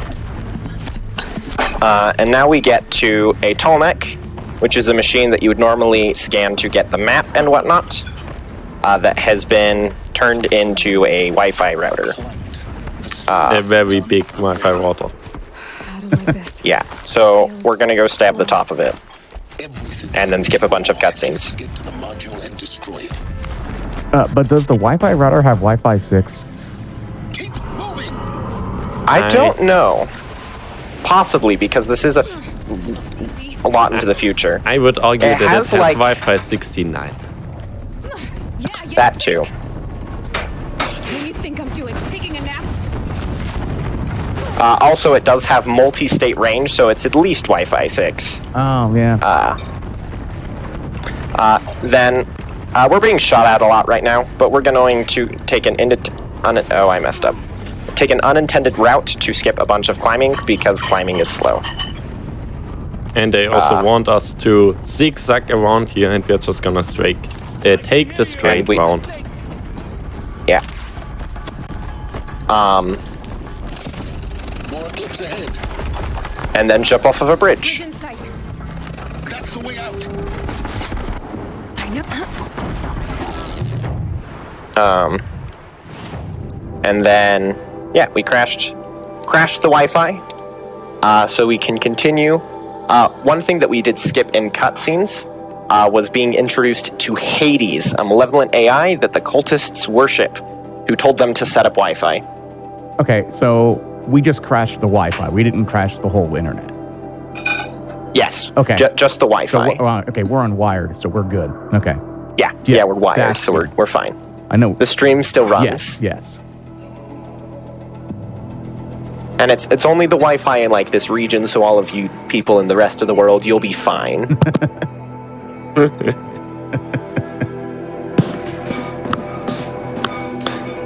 Though I do apologize for those who are in the region in which I am. Your Wi-Fi might mysteriously get a little spotty. It happens. It's just another update. Yeah.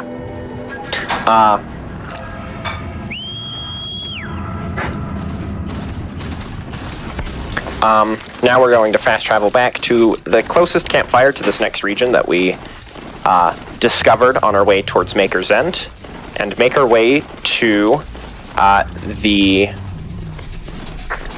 I'm trying to remember where this is. Oh, the real-life location? Oh, I'm actually not sure as well. But hey, we are visiting the capital city of the shadow culture, that part of the culture that also has the Eclipse cult as basically their leader. Yeah, basically the Karja are split into two factions because of a civil war, and one of the factions is being led by a cult. And that code wants us dead. And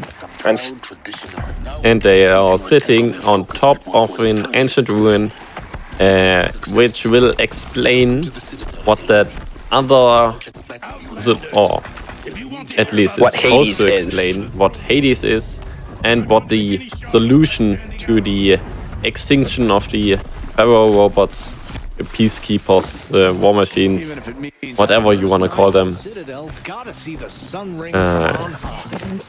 is.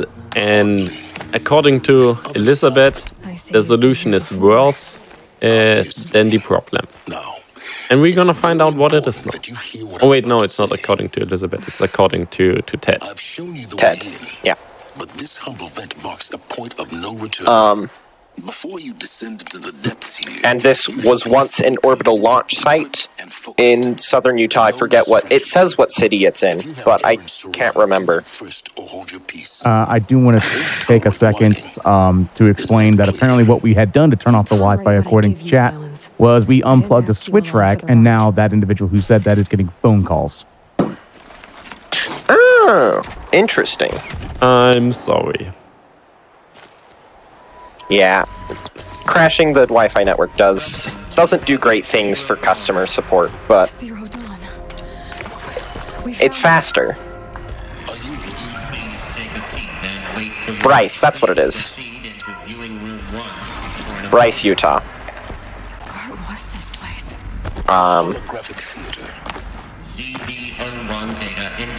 Now we get 2 holographic messages. That we can skip, but we can't. We can skip, yes. And that but first this one we can't. What? Oh, go ahead. That first one basically explains how the Pharaoh robot swarm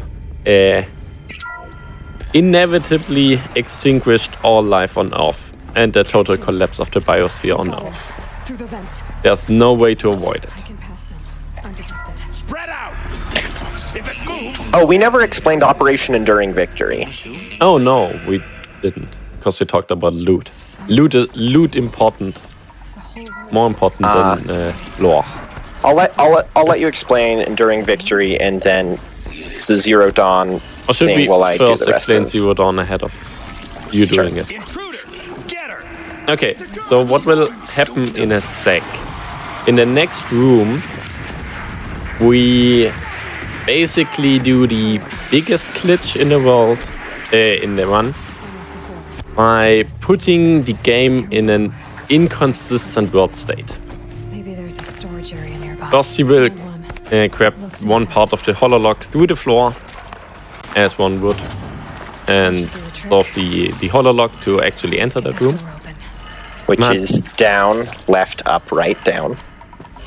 But then we, in the next room, he will specifically not kill all the people in there, but instead will climb out of the room, which the game doesn't want you to do. The game wants you to kill the people here, and then the next wave comes in through a door on the right. Ow, I'm messing up. But we can climb up this pillar here. It's not easy to climb up here. The pixels you can stand on, they are not big. And slanted, so you slide off of them. And we do that again to skip a like kind of labyrinthy maze with enemies again. And a lot of lore. But hey, we can recap you on that in a sec. But what you'll notice is in the top right corner where it says the next objective on my quest, it still says that I should kill the Eclipse in that room, even though the game is giving me the dialogue and whatnot for continuing the quest. And what this does is a lot of the flags for changing map states in the game is triggered by quests being completed or started.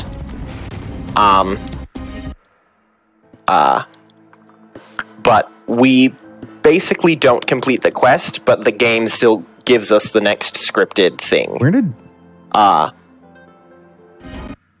Yes. Where did that that staff go? I just saw the staff. The spear? Spear, yeah. It's all spear. Oh yeah, you put it on your back and it disappears. Yes. And basically we picked up the alpha registry, which we need to get inside of the door from the beginning of the game, and then got captured by the Eclipse. And especially Healers, who's the leader of the Eclipse. Who almost killed us when we were a child, and then Rust saved us. Then they stick us in a Coliseum, where we have to kill this thing without weapons. And we do that by having it hit pillars to drop our weapons down to us. So our weapons are on top of the platform, and once that second pillar gets knocked down, I want you to focus on the platform in the cutscene that will play after that. That is another unskippable cutscene, so you have time to focus on the platform. Watch the cutscenes and then tell me what's wrong.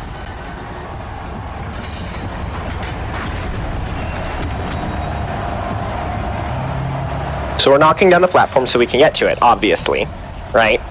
And we've knocked it down. Wait. What would you say is wrong with that, Midnight Vesper? I'm just gonna go off on a whim and say that the sky is a different color. I mean, it has. It is in the sky. Basically, the platform is still there, even though we knocked it down. Which is one symptom of the glitched map state we are in. As you can see, we're supposed to be on a new main quest. Yeah, but it's still saying kill the Eclipse. But once we kill the behemoth in the Sun Ring, which is really easy with our weapons on story difficulty, epic cutscene comes where Silence blasts the hole in the wall and gets us out of there. And usually what we would have learned if we had listened to Healers is that he ordered an attack on the Nora mainland or homeland, and we need to save them now. And because this is all like a war zone now, we wouldn't be able to fast travel all the way inside to Mother's Heart. Yes, Mother's Heart? I think it's Mother's Heart. No, this is Mother's Watch. This is Mother's Watch? Okay, yeah, then the Mother's other Heart is, yeah. I always mix them up. Basically, the flag that says you're not allowed to fast travel into here anymore is caused by completing the quest, which we did but didn't. So we're allowed to fast travel in here. The game's a little bit weird. There's a few artifacts. Basically, what we're going to do is after we finish fast traveling here, we are going to restart from save to let the game actually think. Once it lets me. And then the game will be like, oh, you completed 2 main quests. I'll do that for you. And update the map and whatnot. But the respawn, we'll still respawn here. And you'll notice there's some Nora guards that are guarding Mother's Watch that are standing on the ruins of the walls, ignoring the attack that is going on behind them.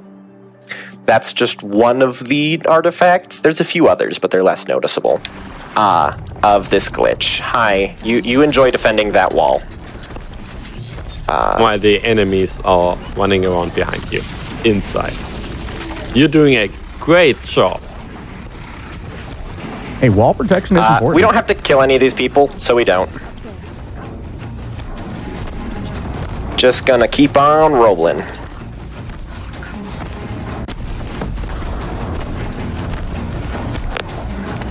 And this is where we meet the corrupted Thunderjaw. Big scary monster robot thing. We're gonna pick up a gun. And we're gonna make the big scary monster robot thing disappear. Because we're gonna shoot it with a gun. Because, you know, why not have a gun? Yeah. Why use a bow when you can use a gun? A big gun at that. Yeah, it's a big machine gun. And if you're asking yourself where it comes from, it's one of the guns that the Deathbringer machines have and use against you, but just laying around on the ground there. Yeah. In fights with Deathbringers, we could knock a Deathbringer gun off and use it, but a lot of the time that is a little bit slower, because you have to go get it, and a lot of the times you destroy it instead of knocking it off. One little time save we have here is we go to the right, so that we trigger a shorter piece of dialogue that makes the matriarchs turn around faster. So, she outside. Have you? Because what if she? Basically, superstitious. One of the matriarchs is superstitious and think we're born of the devil. Doesn't want us to go in, but we do. And now we can explore the place where we, came out from. There's some pods in that room, I think, that make artificial wombs that made us as well as basically every living person out there, or the ancestors of that person. So, what was this place exactly? Oh yeah, we never explained Zero Dawn. Basically, the world got eaten, and then remade by an AI called Gaia, which has another set of sub-routines to coordinate different things. Hades, which we met earlier, who wants to kill us, is one of that.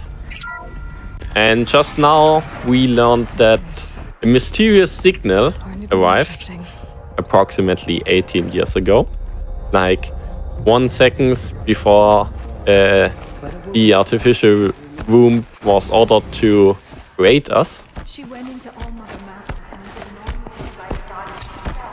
To basically destroy all the life on Earth again that Gaia successfully remade, using the sub-functionate Hades, which only job is to wipe off life on Earth again after Gaia failed to successfully rebuild it. So Gaia can try it again. Yeah, and basically what we also learned there is that we are a clone. I don't know when we learned this. I think we learned it there. We are a clone of Elizabeth Sobek. And the reason that Gaia was like, I should make a clone of Elizabeth Sobek is because we can open all of the doors that are gene-locked behind Elizabeth Sobek, which will allow us to fix Gaia, because Gaia had to self-destruct to stop Hades, but that also didn't quite work all the way. And once again, one of the longer loading screens in the run. If you don't mind. Yes. I would just like to, while we get this load screen going on, I would like to remind everyone that Awesome Games Done Quick 2023 online is coming up this weekend, January 8th to 15th. Head on over to GamesDoneQuick.com for more information about it. BDQ hype. Woo, woo, woo. We are now going to ride towards and do another part of the errand quest line. We are going to go find the person who murdered his sister in a town called Pitchcliff. So, yeah, there's a fun... The weather sometimes shifts a little bit. Looks like suddenly. Yeah, no, I can say as a Utah, no, that definitely happens. Not quite that abruptly, but yeah. I've actually had that. It's where it's like it's raining and I can actually walk like one step and now it's like bright and sunny. Yeah. The weirdest thing.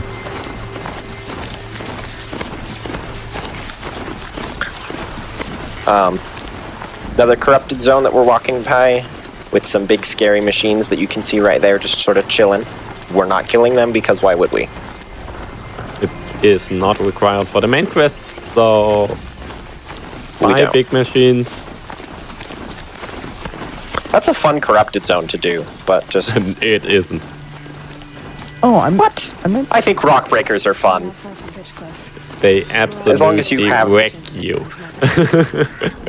As long as you have the right equipment. I meant to ask this earlier, but can you pet the animals? Pet the animals? Like the one you're on right now. No, you can't. Oh, no. Aww. You can repair them with a skill that we won't learn, but you can repair them.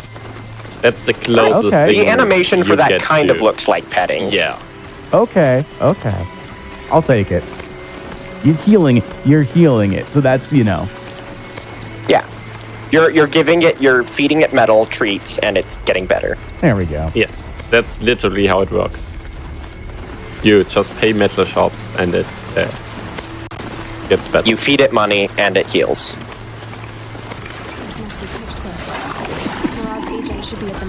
I miss a lot there, but as we're talking about feeding it and healing it, you just go off. You can. But hey, I also said that we won't learn that skill to actually heal them. Come on, let me jump up the wall. This is one of the instances where Aloy is a mountain goat. If I can do it properly. Game, thank you.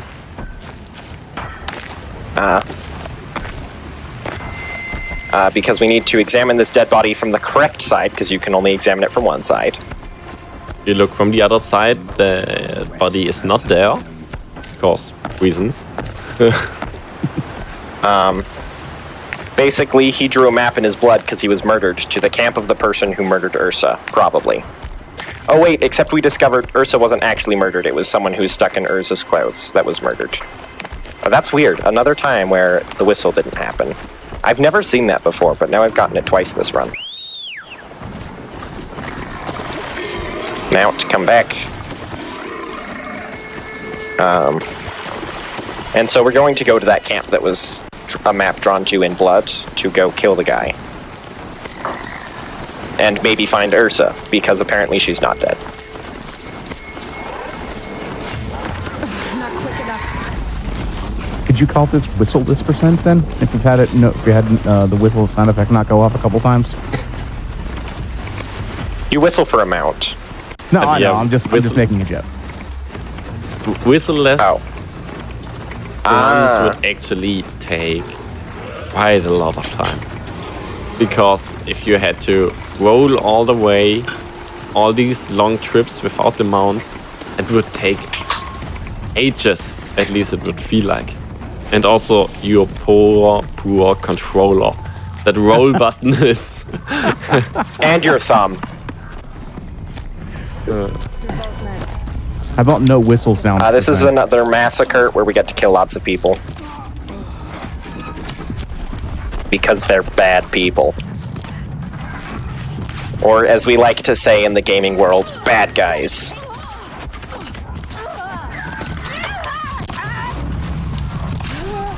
In the highest difficulty runs, this is like one of the hardest combats in the entire one. Because those guys in this camp, they hurt. There are people in here that can literally one-shot you, and there are a lot of people in here. So, yeah. Luckily, we are on story, so it's not really a problem for us.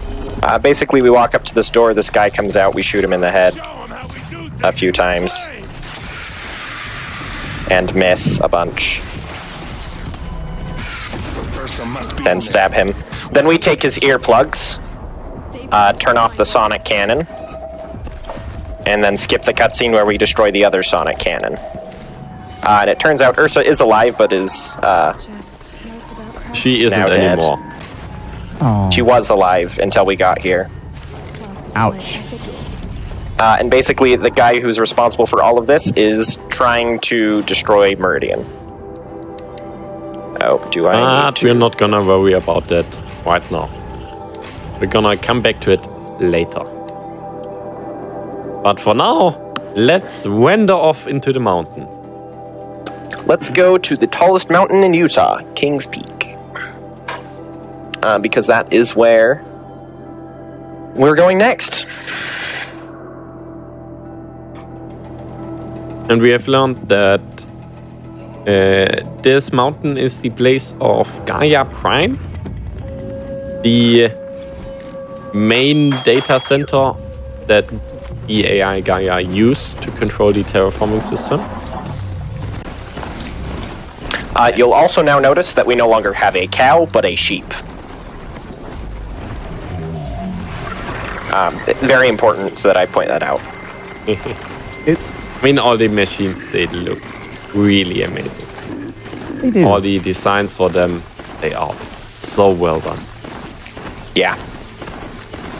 And what you also will notice in a moment, that again, Aloy is a mountain goat. And more so than this sheep that we're on. And you will also notice that the mountain isn't there anymore. You will see that in a second. Sheep are just fluffy cows. I would say sheep are just fluffy cows with curly horns. Although I probably don't know if that one is necessarily fluffy or not. I could be wrong. No, it's synthetic. It's like metal. It's polyester Fluffy instead metal. of wool. Okay. Yeah. It's like a polyester metal instead of wool. Okay. Okay. I think that's gonna be the name of my ska band. Polyester metal. Polyester metal. I was thinking. One thing is that there is a very, very fancy mountain goat route for climbing this mountain. I do not know that, so I'll be doing a slightly slower, slightly less cool route. But still, wow, if I can make this jump. Still involves a bunch of mountain goatery. But less out of bounds mountain goatery. What's a mountain goat?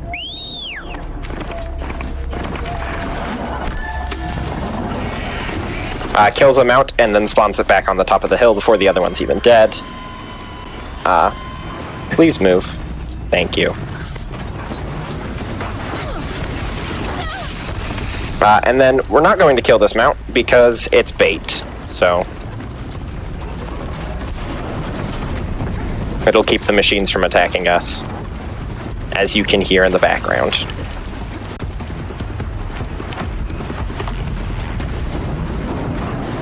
Okay, they killed it, so now they're attacking us. Maybe they killed it? It might still be alive. Doesn't really matter. Maybe I've just been playing with too much Zelda off stream, but I was expecting a bar on the top to tell me how much more I could actually hold on to stuff. Yes. No stamina for Aloy. or all Mountain the stamina. goats don't have stamina. Is it no stamina or all the stamina? Yes.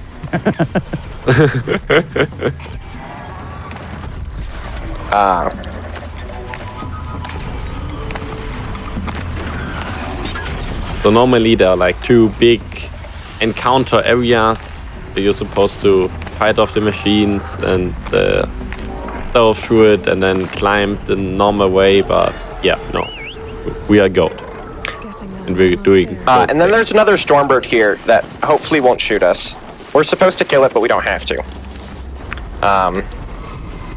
And with the other mountain road, goat route, we actually don't spawn You in skip this entirely. that Stormbird because we go around the cutscene trigger. Ooh, that was a really close one.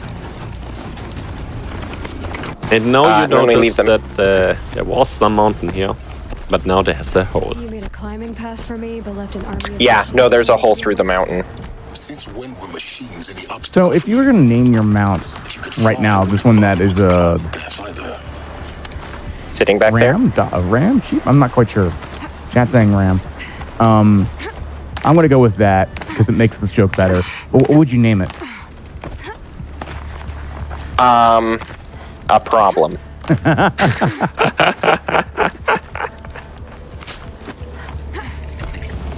I was just going to say dodge.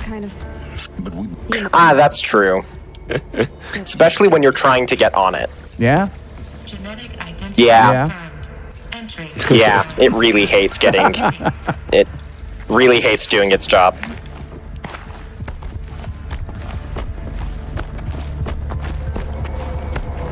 As someone who... So the out-of-bounds climb isn't necessarily out of bounds. I mean, it's it just tells you to go back into the play area. So I would consider basically that. It's at the edge of the map, and if you go much further away from where it is, it will respawn you. But it's not out of bounds in the common sense of where you're behind a wall. That's that sort of out of bounds. This must have been where they lived. All four-legged mounts are named Steve. Once this was all Steve is the Clifford from Deep Rock Galactic. Awesome game. Coming up next, though, is another big and a bit complicated to explain skip. I'm gonna try my best anyway. We're going to do the hologram skip, which means there is a long hologram here, and we usually would need to watch this hologram, talk to Silence after it, and then the door opens and we could continue our way to the next long hologram. But what we're going to do is we're gonna start the hologram and then move to the next hologram by backtracking first and then doing some definitely intended jumping again to get to the second hologram. And once we are there, we're gonna start a second hologram. Sadly, we still can't really skip any of the holograms. We have to watch both, and the problem is we also need to talk to Silence after the first hologram. But what we can do is after we start the second hologram, while the first hologram is still running, so we are on a timer here, Orton only has the time of the first hologram to get to the second hologram. You can actually hear by the music that's playing in the background how far the hologram is in, even though we can't hear the dialogue of the hologram anymore. You have a generous amount of time, but you can definitely screw it up and miss it. But so far Orton is doing great, nailing all the jumps. Which means he will make it to the second hologram. Yeah, that's a lot harder than it looks. Yeah, it really is. That looks tricky. From this side. Yeah, now he's one thing I will point out. And then we will just wait for the first hologram to finish. One thing I will mention is basically we backtrack out of the first hologram and then go to the second one backwards. Because the path that we went up is the path you're supposed to climb down. But because Aloy's a mountain goat, she can make it up to the climbing path that you're supposed to go down and go up, and yeah. Now he will just wait for the hologram, for the first one. So he will look for the autosave icon in the bottom right corner. And once that is done, we will restart from save, which will put us back down. I feel like it should have ended. To the first hologram. There it is. It's like, I feel like it should have ended. And now we can talk to Silence. But the game is still in a state where it remembers, oh, that second hologram is already playing. So after we talk to Silence, we will get another checkpoint, which will put us at the start of the second hologram. So we had to watch. We didn't watch it, but we needed to spend the time of the first hologram. And we still need to spend the time on the second hologram. But we basically skipped the movement between the first hologram and the second hologram. By doing this. This whole thing saves about a minute. Because basically it saves us from walking from down there to here. it takes about 4 minutes to save 1 minute, but that 4 minutes we can't do anything else. So yeah, so it's basically 3 times save. Yay! Please stop trying to access the system, okay? And this is where Ted Faro kills everyone again. Yeah. Oh wow! It wasn't enough that his robots exterminated all of Earth's biosphere, because at this point in time, the atmosphere on Earth is not breathable anymore. So, yeah. Basically, the Pharaoh swarm is like eating the final things on the bottom of the ocean right now, when this hologram is recorded.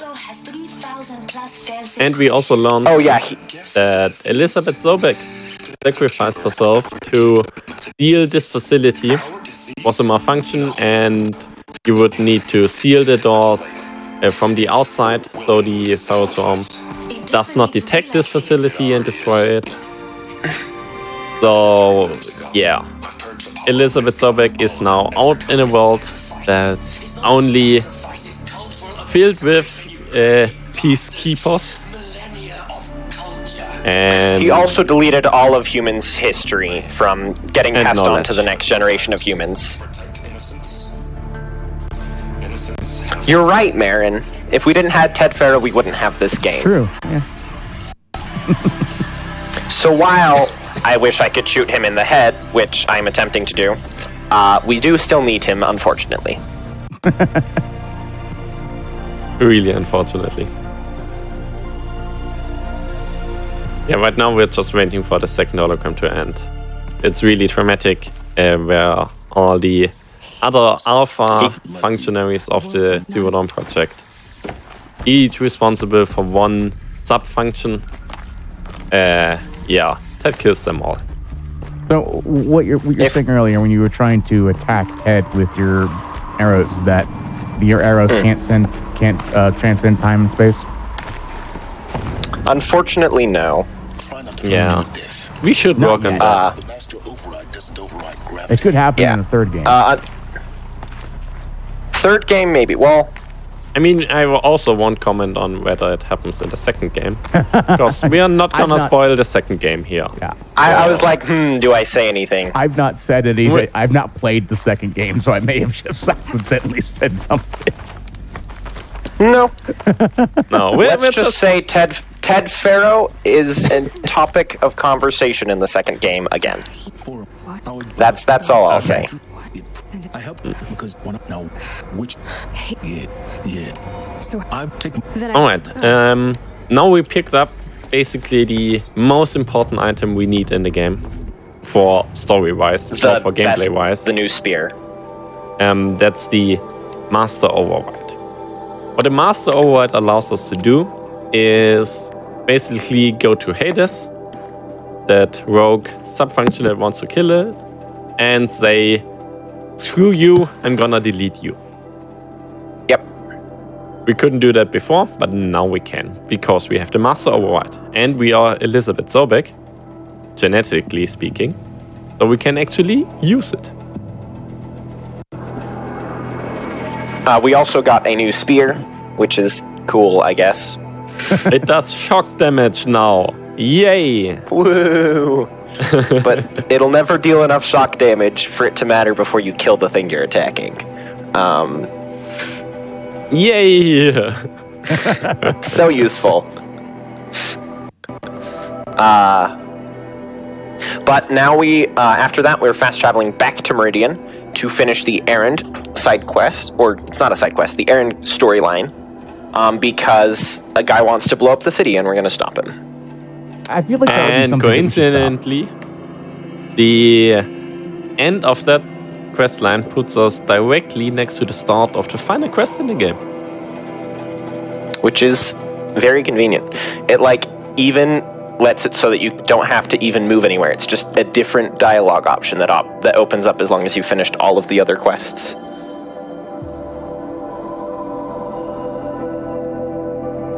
Yes, remember the Master Override does not override gravity. Very important. Yeah, there's actually a voice line for it, because on the intended way down, you're supposed to grab a zip line. And it's... But we actually just jumped down. Yeah, and it's really easy to miss that and just jump into your death. So the devs actually put in a voice line of silence saying master override does not override gravity. And it's amazing. Don't jump to your death. Send a messenger to the claim. I'm glad she wouldn't tell him. I'll let only. I'll meet Aaron. Take him hours. Hey, when we, but you. How many fast travel packs do I have? How many fast travel packs do you need? I think like 2 more? I need, yeah, 1 here and then 1 more afterwards. I don't know if I have enough, but I might. I actually didn't. This game is a really well-constructed cautionary tale. That's about gravity and falling to your death. Seems to be an important thing to know about. Yeah. Definitely not a cautionary tale about robots. No. Not at all. Just about gravity. That's what I watch Terminator for. Cautionary tale about robots. Yeah, Terminator is about robots. Yeah. This game's about gravity.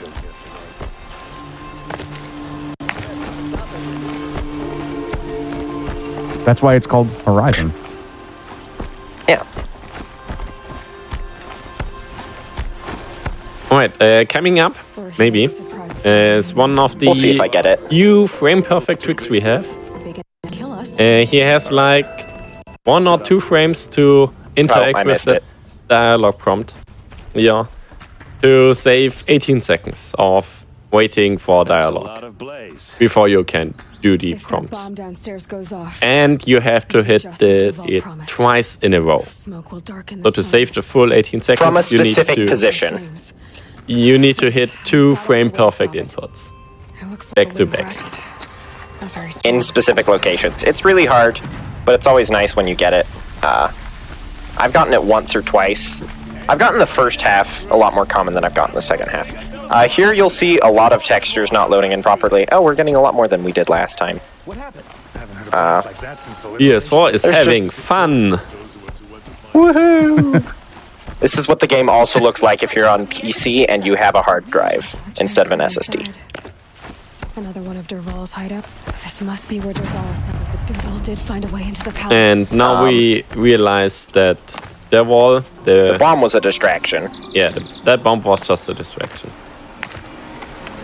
That he's gonna murder the king. Actually, no, the bomb isn't a distraction. He just wants to force the king to watch the bomb blowing up his city. But hey, we now destroyed his bomb. Meanwhile, he captured the king. And in an epic cutscene, he wants to like blow up the bomb with a remote detonator, but nothing happens.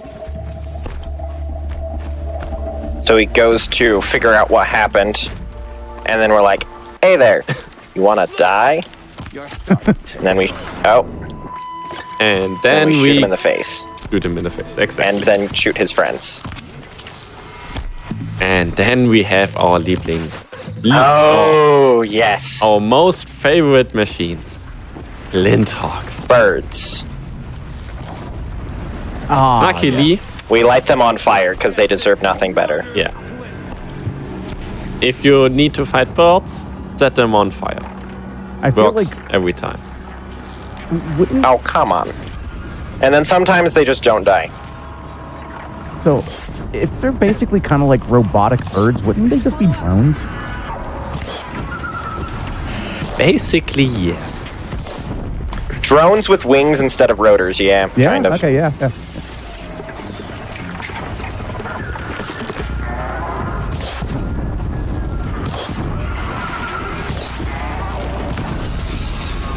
Good to know DJI is still rolling in the business in this era.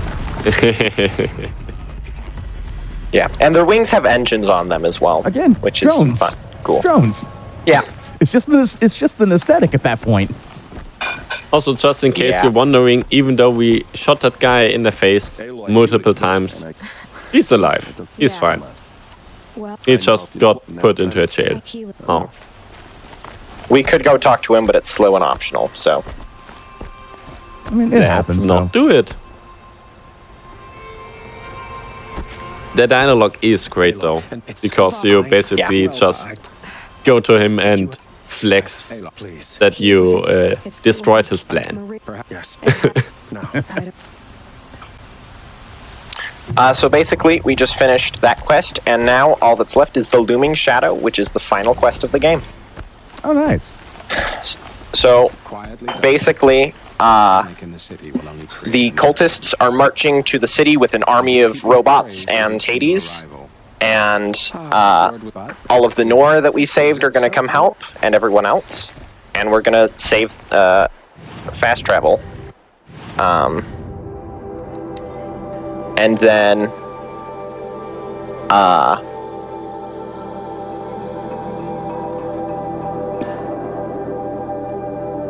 yeah, Hades' plan now is to get to the so-called Spire. It's a signal tower built by Gaia to send codes to disable the Pharaoh robots once Gaia cracked the decryption of them. So he wants to get to the tower and transfer a signal to activate all of the robots again. All the peacekeepers. And obviously we can't let that happen. So we are gonna try our best to defend it. I did basically. Oh. Yeah. I did see this question pop up a couple times in chat. I think it's been answered. But for those that are maybe watching the VOD on YouTube, which by the way, hello everyone on YouTube. Just go ahead. Hi YouTube. Go ahead and hit that like button and go ahead and subscribe to the channel. You can also head on over to twitch.tv/gamesdonequick if you're interested in looking at our live content starting weeknights 7 p.m. Eastern, weekends 1 p.m. Eastern. Question was, is rolling actually that much faster than just running in the game? Yes. Yes. Technically, there is sliding. Yeah, sliding is faster than rolling, but you can roll over rocks. You cannot slide over rocks. So rolling is more consistently faster, even though sliding is faster per. Yeah, if you are on a completely flat surface, sliding is faster, but you don't have completely flat surfaces in this game. Or basically none. So we are just rolling. This is the only unskippable cutscene in the game. So we get to watch it. But basically, yeah, big army coming. Basically, Hades doesn't like that we destroyed his Wi-Fi router, so he's gonna come to our Wi-Fi router and send malware to everyone. Yes. Oh, I thought he was just going to bring tech support, but that's even worse. Yeah, no. And he's their wall, so that guy we put in jail earlier, isn't the only one with bombs, and he isn't the only one that gets into the palace. Healers, with a glorious upskirt shot, that's definitely safe for your perk and stuff. PG-13 rated game, sure. Yeah, he also can get into the palace and now destroys our guys that have cannons. But we want them. So we're gonna fight healers now. And I missed. Nice. All the other enemies in here are completely irrelevant. Healers is the only one that matters. Oh, is he still alive? One die.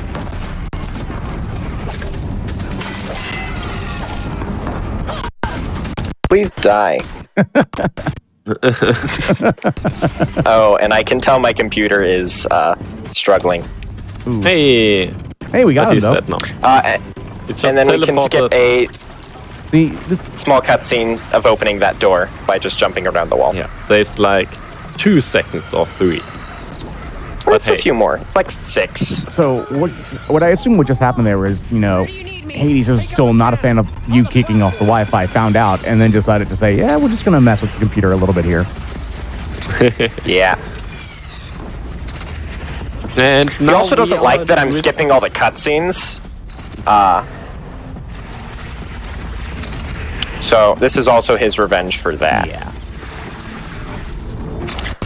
Basically, we have a shotgun bomb cannon. Yeah, and we have to hold this the switch against multiple waves now. Luckily, the cannon is really OP. If I can aim! Ah! Horizon Zero aim, what? Oh, yeah, Dawn, sorry. What did I say? What was I saying?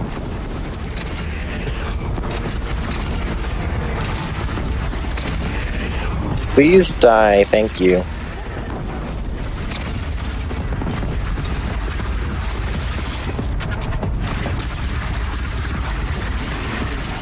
Oh, that's where he is.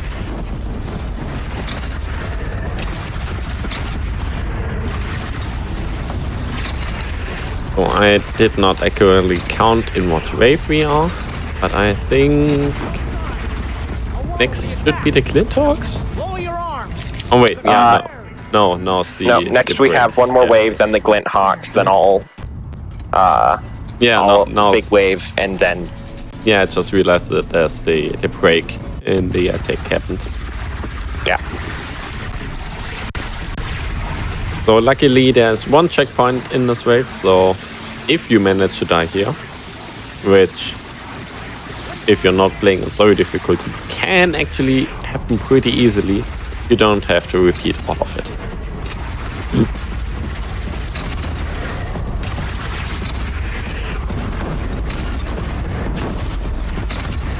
And this part now can get really messy.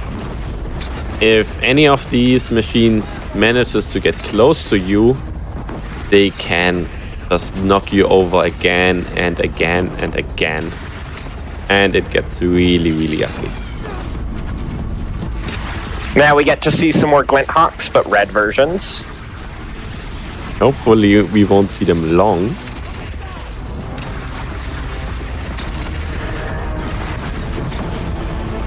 But hitting them in the air is actually really tough. Really hard, because it's a shotgun.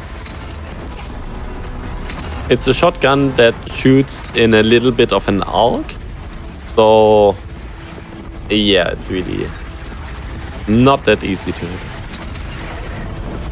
On stationary big targets like the Deathbringer, it's kind of easy. But on these flying little targets, yeah, it gets tricky. And I do apologize once again for the spotty quality. It's fine. Yeah, it's fine.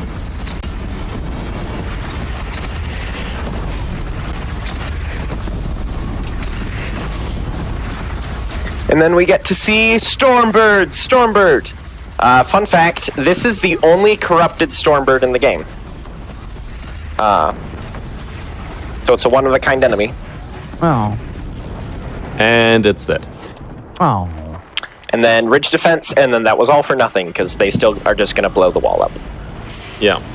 Because once you defeated all of them, they are all back again in the cutscene. Yay! I didn't know that Metal Gear Solid was also in this game. It's good music.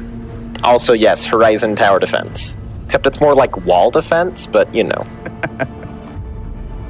I mean, technically, we want to we're the protect the tower. No, that's true. The Wi-Fi tower. Yeah. So, yeah, it's a tower defense.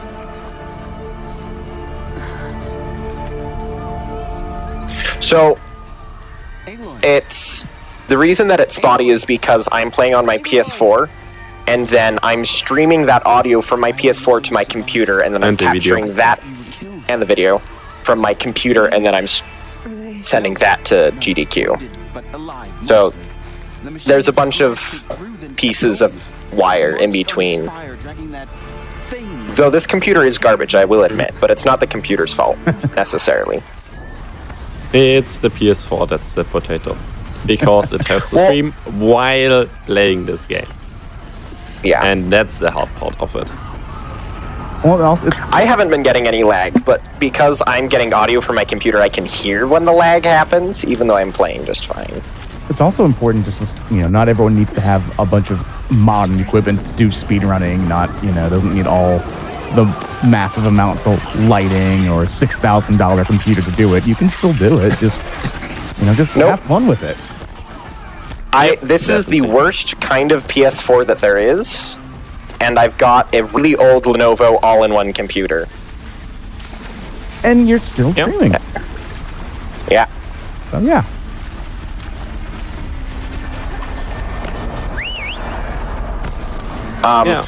So basically, because we stop running away. Basically, because we failed to protect, we need to go up and stop him in person by climbing a mountain with a goat or sheep. We can only keep them out for the first section, but it can go upstairs. They must have gotten through the defenses. I appreciate you triggering the cutscene and then Aloy's running and then right back on. Yep. Yes, that's a really funny little detail about speedrunning this game. Because it's a rendered cutscene because your outfit changes. It just doesn't account for the fact that you might be mounted. Easy. Yeah, I don't think they expected anyone to actually be on the mount there. And hey, we're speedrunners and the mount is faster, so go mount! Yeah. And now we are getting into the final fight of the game. Time is in like a few minutes. Like less. 1 or 2. Yeah, 1 or 2. So get ready on that. So yeah, we fast travel up a wall. Because it's faster than climbing. And then one last Deathbringer. This is the hardest Deathbringer fight in the game. Yeah, it has 2 guns on top of it instead of only 1. So and they're a different kind of gun. Cool. They're rail guns instead of missile launchers. And once that Deathbringer is dead, he just has to purge Hades with the Master Override. And as soon as he hits the button to purge Hades, that's time.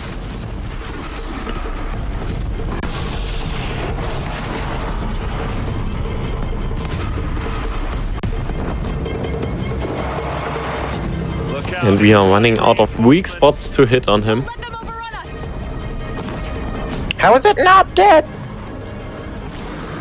Oh. Oh no.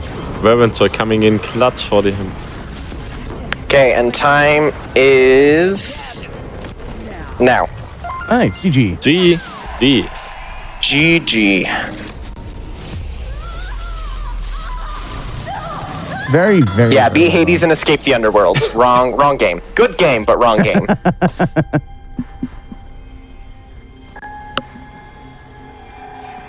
Oh. And now we have amazing cutscenes. Yeah, real good cutscenes. Amazing music. Where we purge Hades and afterwards we discover what happened to Elizabeth after she sealed the door from the Zero Dawn outside. facility from the outside. A really nice cutscene. So yeah. Purging Hades from the Wi-Fi tower. He doesn't get to send his malware. That's good. In VR, for some reason, I don't understand that one, but it does exist.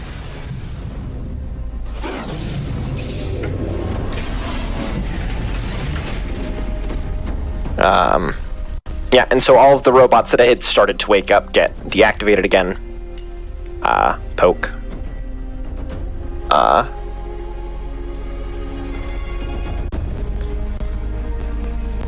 Oh, the music is so good. Yeah.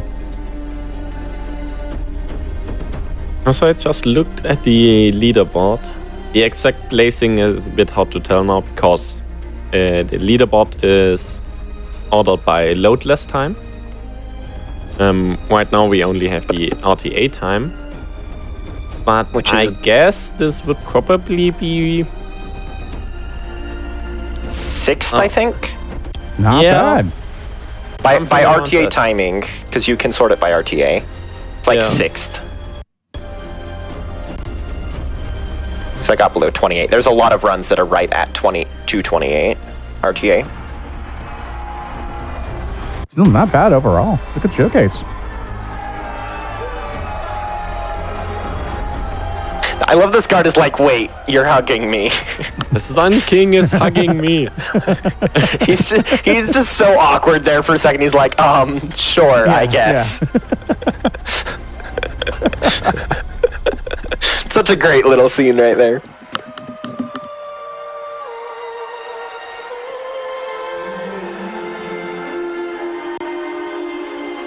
So yay, we saved the world. Sorry. And the Nora were there at that fight, if you didn't know. We told them that their taboos are bad, so they came and help us. Okay, Gaia. So you because right now we are not only the Seeker, but we are also the Anointed. Right. Yeah, so... Yes. Like I was saying, it was a children's electronics kit, but I hacked the wiring to an auto battery and solar PV, so the grass caught fire. And this cutscene now also has some really, motivational or psychologically good, English is hard, statements that more people should live by. Showed me the dead baby birds. I did see that you wanted to showcase something after this, Alton. Yeah, I can. Yeah, so we have a little bit of time if you want to. I'm not sure. Okay. I remember yelling that I didn't care. And that's when my this cutscene will be over shortly, and then we'll skip the rest of them. Spoke. Query. What did she say? She said I had to care. In the meantime, do not forget that She Is Speed is going to be returning 2 weeks from at its normal time, right after the bargain bin, right after the show, right after GDQ as well. Also, your subs, Prime Gaming subs, gift subs, and bits cheered on the GDQ Twitch channel help support Games Done Quick with awesome Games Done Quick 2023 online costs, including hotel cancellation costs. Please consider subscribing to help support Games Done Quick. If you had a child, Elizabeth, what would you have wished for? And if you want to follow what else GDQ is up to, use ! links in Twitch chat for all things GDQ. Curious. Including, of course, Awesome Games Done Quick 2023 online. That's going to be starting on Sunday, January 8th, going to the 15th. So there's only a couple days away with that. It's going to be super, super, super hype. And of course, tomorrow we have Game Masters, followed by Time Capsule starting at 7 p.m. Eastern.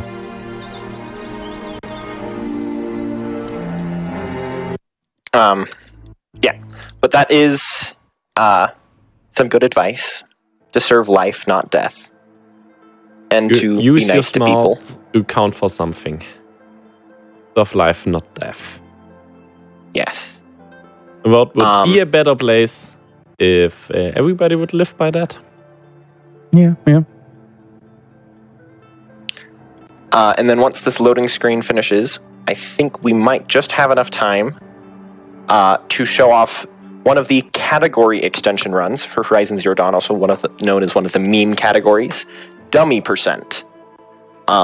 Basically, there are 23... Oh, you want to do Dummy Percent? I see. Yeah. Okay. I mean, there are 20... showing Flying Mount would also be pretty fun.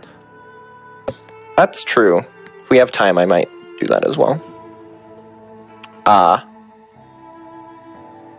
Basically, there are 23 Grazer target dummies across the Embrace section of, or the Nora Sacred Land section of the map, that can be knocked over one time, and then if you knock over all 23 of them, you get an achievement.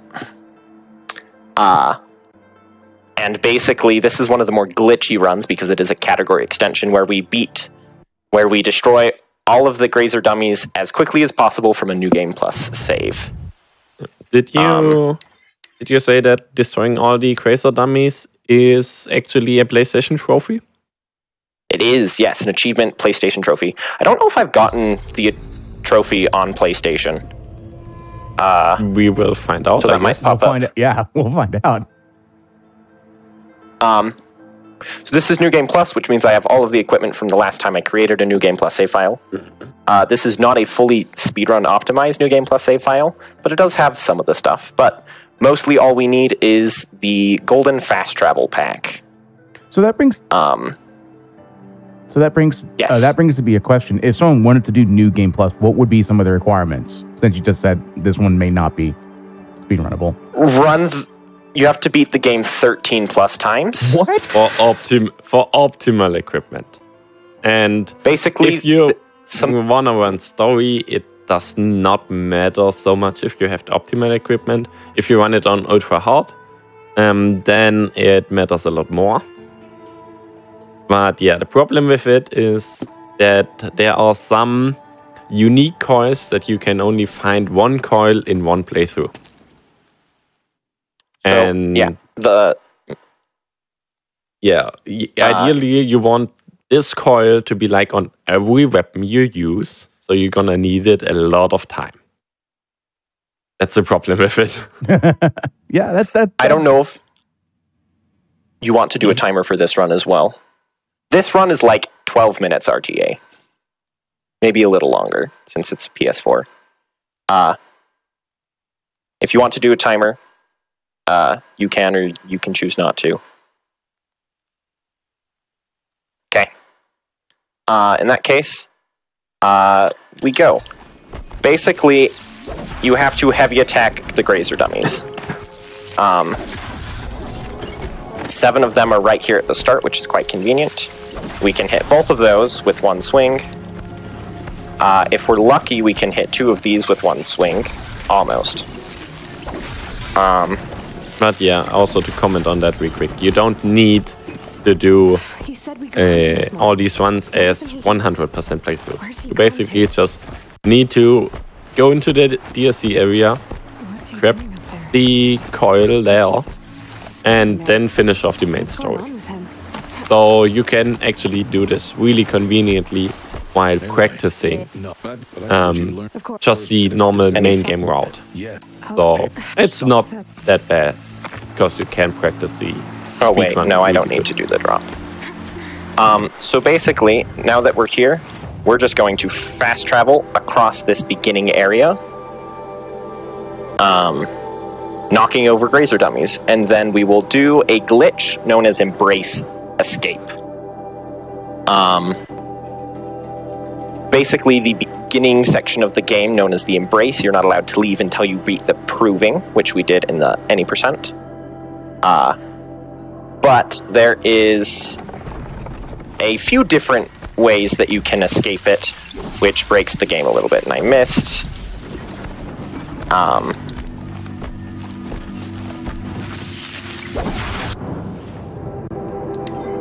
And why is my stream delay to use so Wait, do I not have the Golden Fast Travel Pack? No, because you completed the full game run. Oh, it auto does that, doesn't it? Yeah, it auto does that. That's annoying. Whoops. Uh-oh. Maybe just load into your... Because without fast travel packs, it's... this one is quite long. Yeah. Let me load. I'll just do it from my completed save file. Go back and do all of them. It just means you don't get to show off. The fun part of this run is Embrace Escape. I don't think we have time to fully show it off. Basically, yeah, or maybe just go and show off Flying Mount now, I guess, maybe? Yeah, I could do that.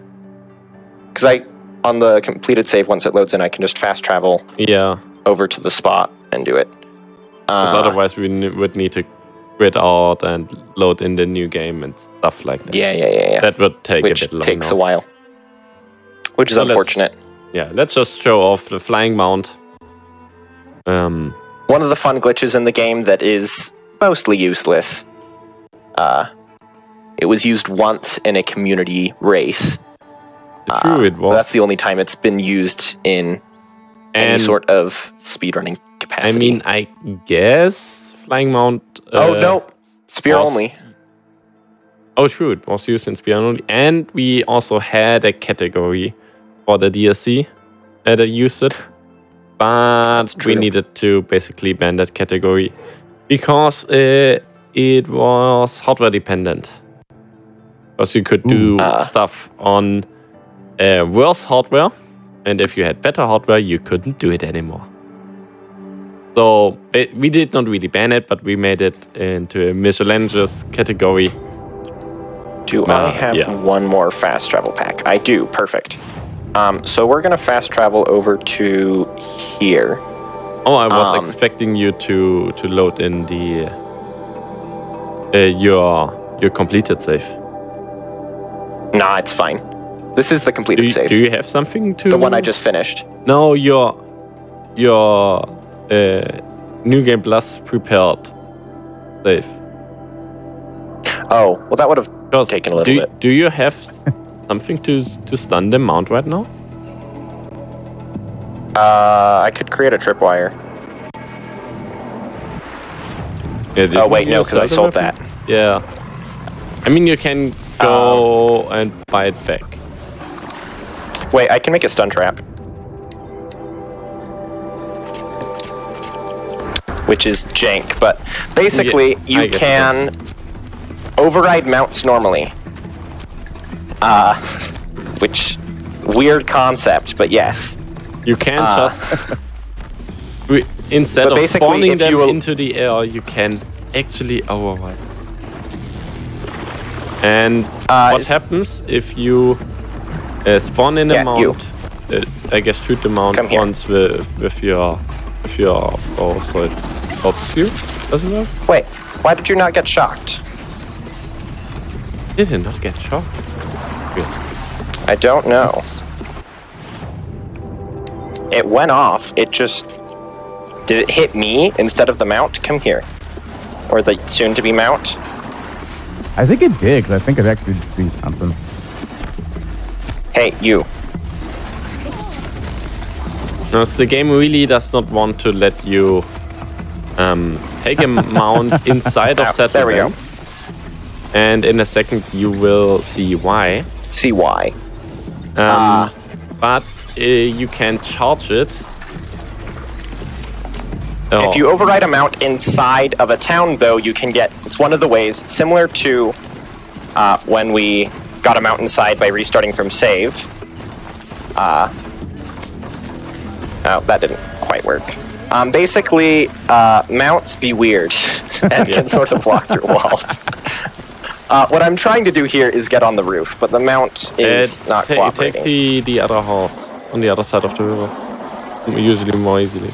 Oh yeah, take that. That works as well. And then come over here. I'm actually used to do this in another spot. I guess this works as well, though. That's not working. What? You do it over there? No, so... I'm trying to remember. You go to the left. And then basically the rightmost building... and then next to the... No, also not north. This one? No, next to the sea. Oh, next to the sea. Lake, whatever. Lake bow. Yeah. It's that simple small delay. That's always the issue. Yeah. And then the rightmost building. If you look at the sea. That's where we usually do it. But it could work in you can sort of do it in any of them, but... Yeah. Oh, come on. Why does it not want to teleport to the roof? Take the rightmost building and go up the stairs. Oh, shoot, no! Oh, are you... Oh, no! No! F. That's funny. It teleported me out. I got too close to the wall. The game just was no. The game really doesn't want me to show off anything cool. Oh, come on, game. I just want to show off some cool glitches that are useless. Those are the best kind of glitches. They really are. Okay. Follow me.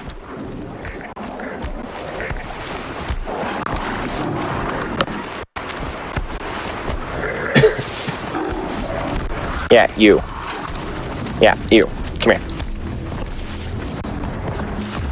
Chase me down.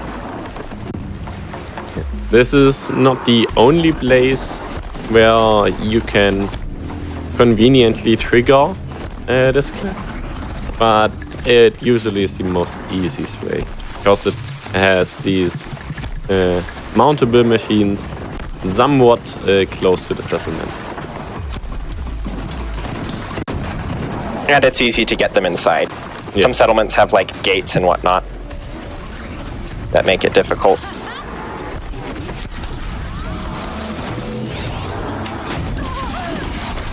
No. Oh. No!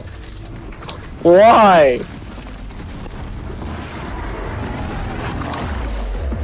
Come hit me. Why? Please? Please, machines. Oh. Okay. No interrupting me. No! Why? Oh no. Why? Just... No, and now they're shooting them. Mounts really don't want to call. No! Why? F. Why? No! Pay attention to me. Yeah, you. They're just like you there. They're just like every other pet. They just want to do their own thing. Yeah. Okay, I'm gonna make the game just... Oh, nope, cancel. I don't want to be in front of them. Just a little bit harder so I can actually shoot them without killing them. You. Then make the game harder again so it gets... or easier again so it gets shocked. And then hopefully the other one's distracted. So I can do this. Yay! Okay, that took too much effort. There we go. The rightmost building. Yeah, it has the one with the cage on top. Yes.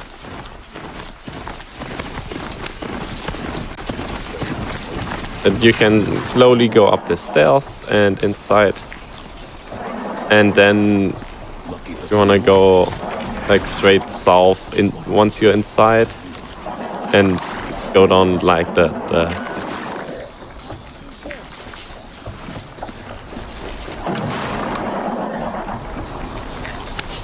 There we go. Hey, all right.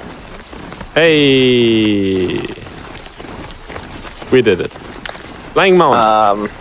Because apparently the mount can go upstairs and then it it just doesn't go down anymore.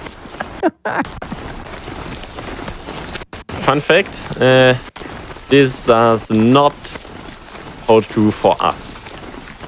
So I assume if we get off, we will fall to our death. Yeah. So, yeah. Now one interesting thing is that mounts in the flying mount glitch can enter cities. For some reason. For some reason. They ignore the wall. So we can come over here, and we'll sort of teleport around a lot, but then go back to being flying. And then teleport, and then go inside of walls, and homes, and out of bounds. Into the abyss. Into places that haven't loaded yet. No, it's just there's nothing inside of them. Yeah. Oh, okay. There is nothing It's the to load inside of there. buildings. It's the inside of buildings. How was this discovered? Yes. Someone tried to get a mount inside of a city, succeeded, and then found this out. I think. One of the most entertaining glitches. Yeah. That's why I wanted also to show it. It is a very entertaining glitch. Yeah. Sadly, the setup and the ways where you can actually get down from it without dying are limited. So it's not used. It's not used in the one. But we tried. But yeah. The setup involved is just too slow. That's the flying mount glitch. And I think with that, there's not really much else. All right. Well, thank you so much for showcasing Horizon Zero Dawn. Thank you so much. I know it's been pinned on where people could follow, but where can people follow both of y'all if they were interested in following? There's a link in chat too, but mostly for YouTube. Yeah. So I do have Twitch. I stream once a week or more-ish, sort of. And then I do have a YouTube. I don't use it very often. Mostly I use it for when I need to post clips about stuff. But mostly Twitch, and then I also have a Discord, which you can get a link from inside of my Twitch. I also have a Mastodon account on frameperfect.space, which is hosted and moderated by Dorian Snowball. Hey. And of course, the Horizon speedrunning Discord is another great place to find me. Yes. Go ahead. Sorry. Yeah, that was also what I wanted to shout out. Besides following me at twitch.tv/DorianSnowball, or on Mastodon, or you can, of course, follow the Creator Horizon community. We are really cool folks. I've only met nice persons in the Horizon speedrunning community. If you want to check it out or check out a run, if you liked it and want to try it out yourself, the best thing you can do is go to speedrun.com/Horizon for the series, or HCD for Horizon Zero Dawn. And there's a link to our community Discord on speedrun.com. And the community is a great place to ask for help, ask for the tips and tricks, and the document for the routes and stuff like this. We are very welcoming and helpful community, and we would like to have more runners. Nice. Any other shout-outs? Any other final thoughts? I mean, shout out to the queue next week. Yeah. HGDQ. It's gonna be awesome. I guess just shoutouts to lots of the speedrunning community. This route has been more and more optimized. I didn't even run the most optimized version of this route. But all of the people who do glitch hunting, route finding, grinding out the difficult parts of the game, figuring out the optimal combat setups, etc. All of them. There's too many names to name them all, but... All right, well... Oh, yes! We also... thank you, Scar, for that. The Horizon community does have a Twitch channel. Horizon Speedruns, I think, or Running, one of the two. Horizon Speedrun. Yeah, Horizon Speedrun, where community events, we've had a few different tournament cups and just some other community speedrunning events. They're not too often, but if you follow it there, you won't miss any. All right. Well, thank you both so much for showcasing that amazing, amazing game. That will do it for us here at the Bargain Bin. Normally, I would toss it on over to She Is Speed, but She Is Speed is off for the night, and that show will be returning in 2 weeks at its normal time after my show. So Thank you all so very, very, very much for showcasing everything. Thank you all for attending. Thank you all so much for all of that. That will conclude everything for here. Thank you all so very much. Happy New Year to all, and enjoy Awesome Games and Quick coming up here in just a little bit, January 8th through the 15th. See you later. Take care, everybody. Bye.